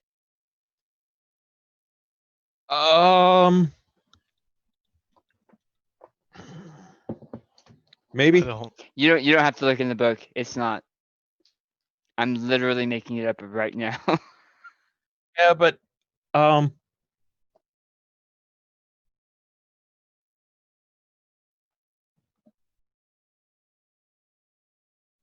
yeah, I think there might be I mean magic's a thing. So it wouldn't be unheard of for the Cossack tribes to have like a shaman or something. The way I hadn't thought of it. I don't know if they do. The way Z-Teach is talking about it, it makes it sound like it's something like everybody would know. There's so many of them, and it's such a common thing that we could.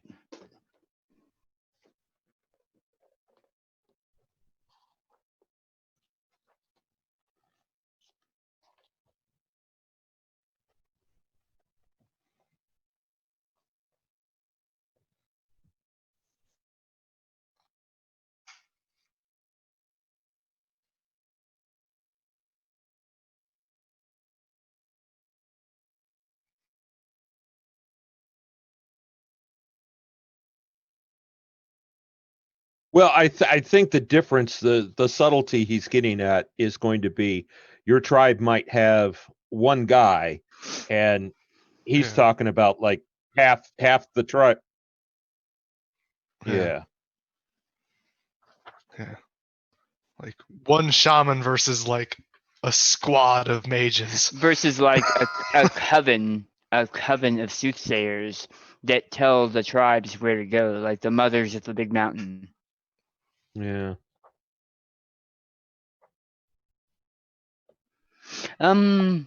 Really just 3 that we interact with, but they control a fairly large sections of land.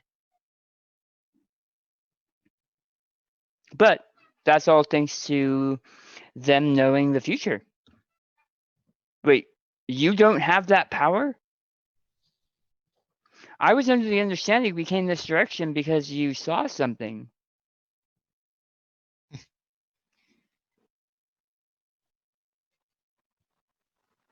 You are the strangest Cossack I've seen. I will grant you that, and he'll indicate to the power armor.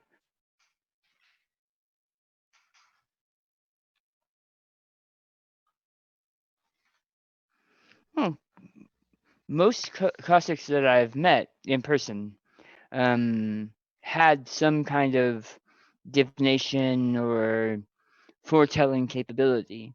It's how they've survived with all of the other society's changes.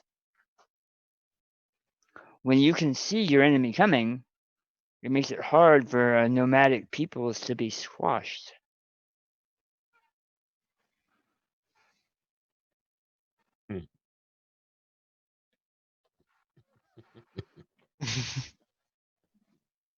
By the lakes down south, by the seas, a small castle.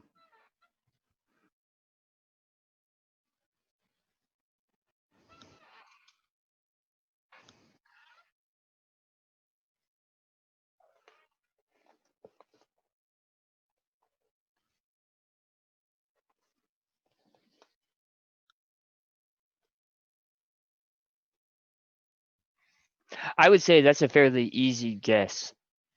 Like, Yeah, in to detect that, or a Geiger counter or something. No.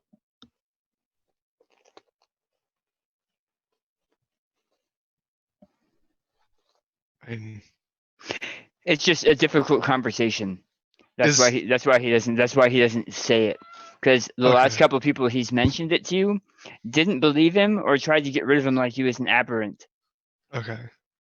But Or Z2, he is aware that he's not in his Oh yeah, world. Okay. yeah. He knows he's not in his home dimension.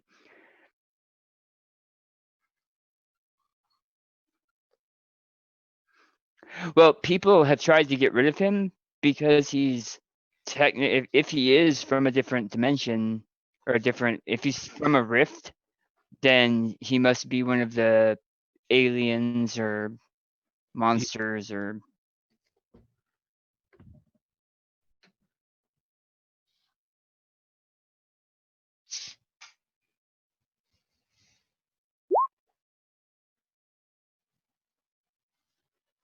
yeah, of course.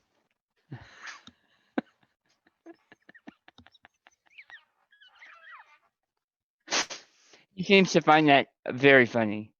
Very, very funny. Well, I mean, I look human. I am human. You're human. Sveta is mostly human, I think. And as far as you guys can tell, I am.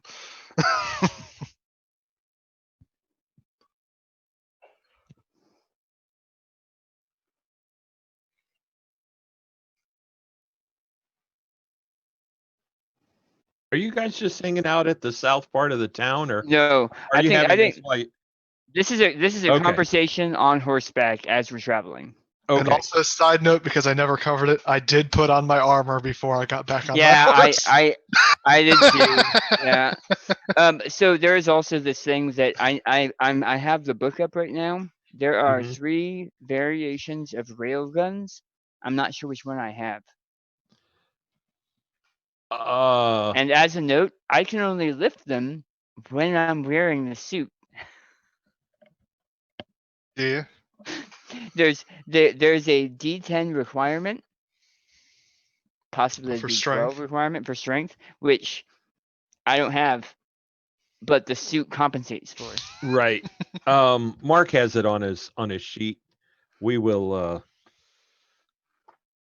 get that for you. The railgun? Yeah. Didn't he hand that to you?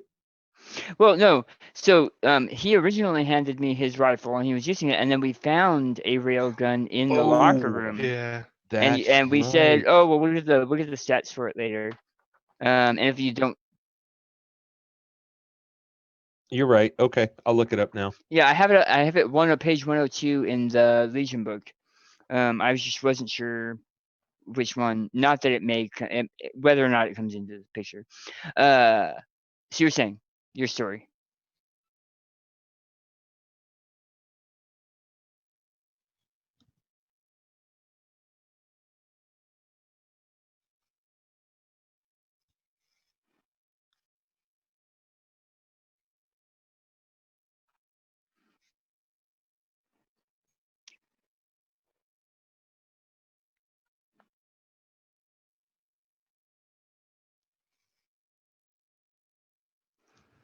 In where?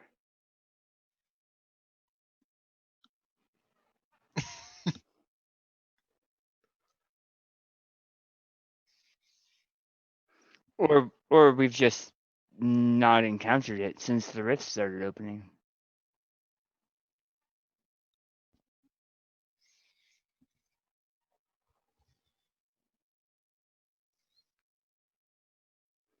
So you traveled through time? Oh.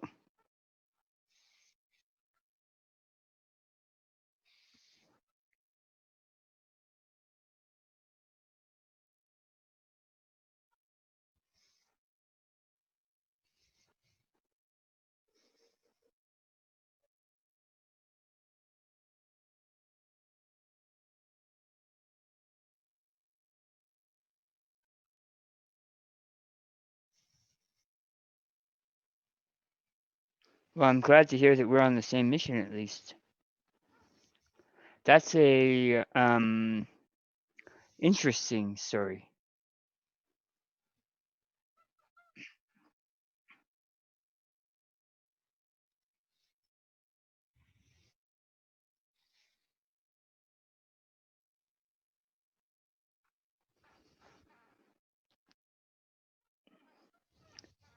He Z-Teach nods knowingly. I am not from here, as I'm sure by now you've probably noticed. Where I'm from, magic, when the rifts and the ley lines came back, the peoples of the Ukraine and Western Russia benefited greatly.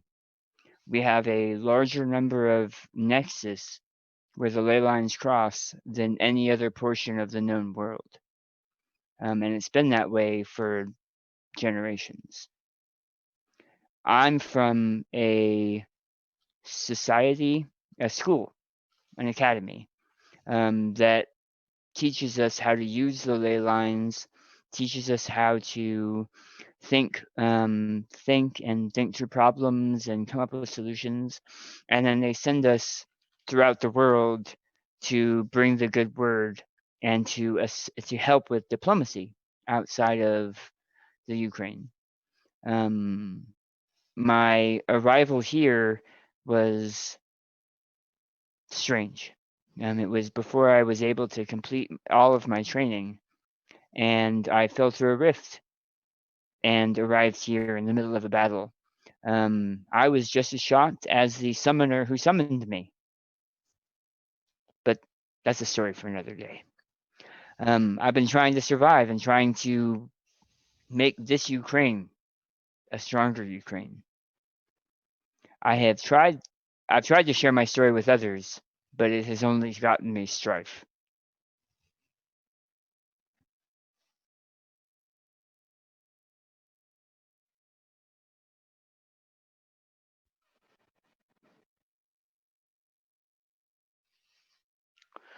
I tried to return home quite a bit when I first got here. This place is strange and dangerous. Much more dangerous than home. But it appears that something ties me here. Something holds me here. And I must complete my task here before I can go home. I must set right what once went wrong.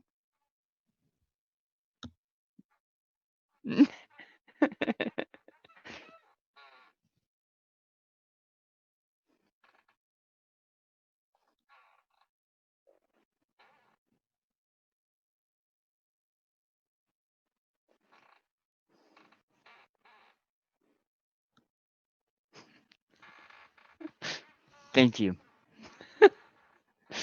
And then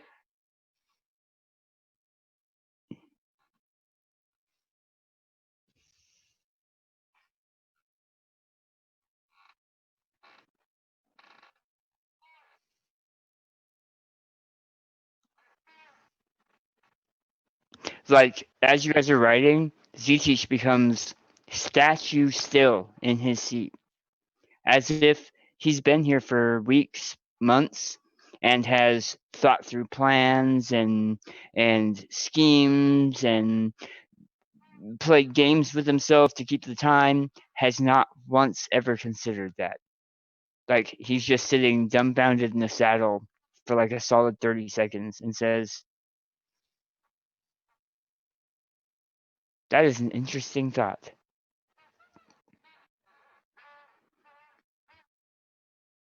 Yeah, I was gonna say, and then both of us slowly turn towards Sveta.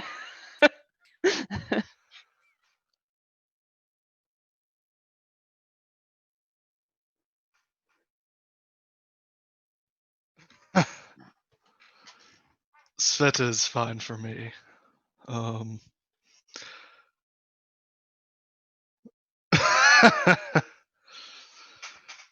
No. Kuznaya is a life that I don't like to be known for.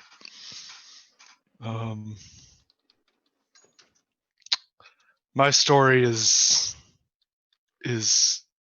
a very long one, and looking at the out of world clock, I don't know if I have time to tell it. But Reader's Digest.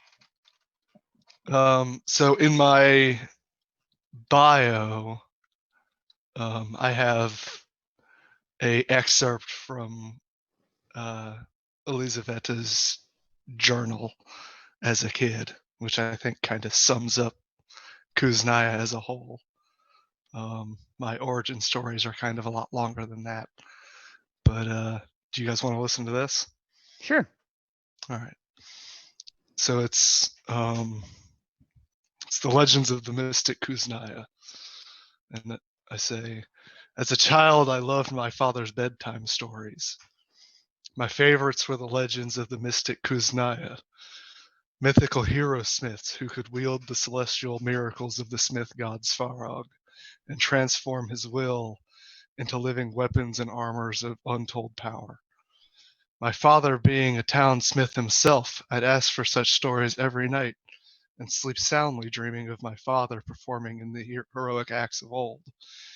Even today, I'm infatuated with the books about their history. Kuznaya were capable of righting great injustices with the blow of their mighty hammers.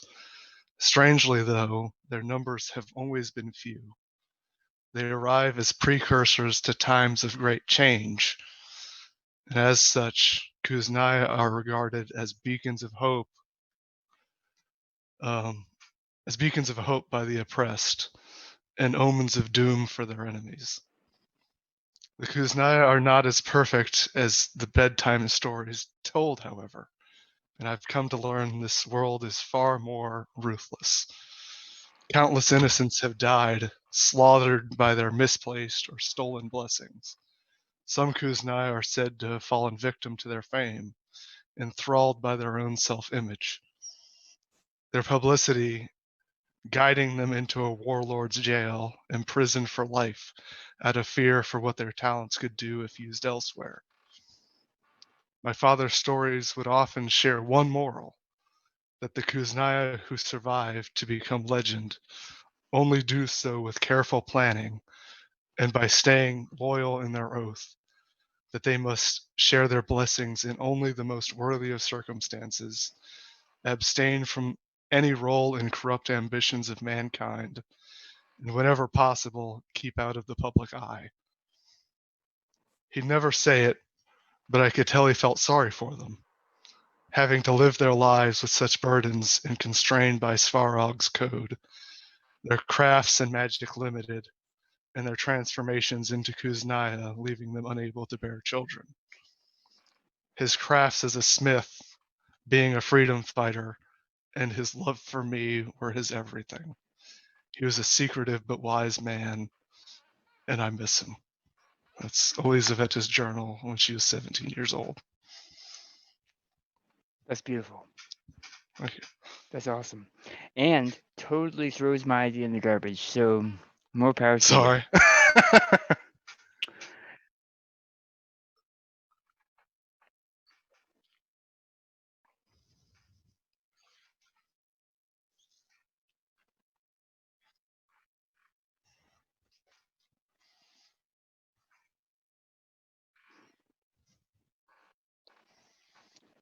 It is possible.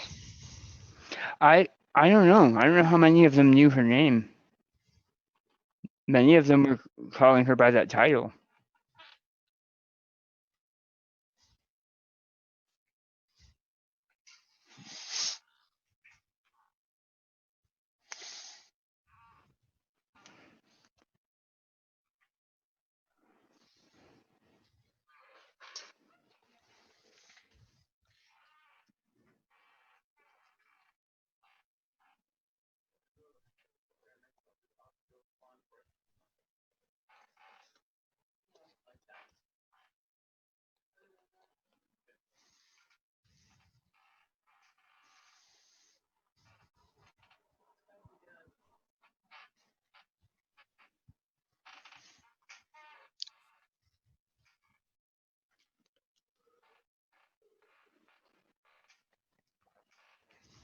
That is a good point.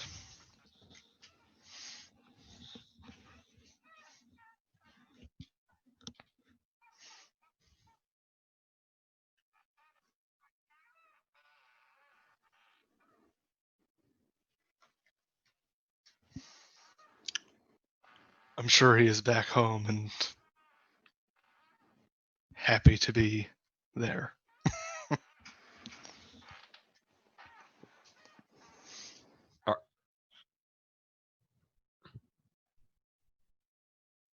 The only time that spell has ever failed me was returning me to my home.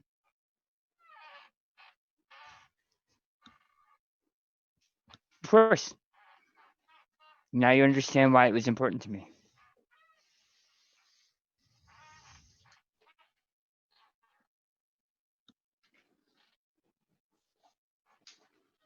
It also took me a second.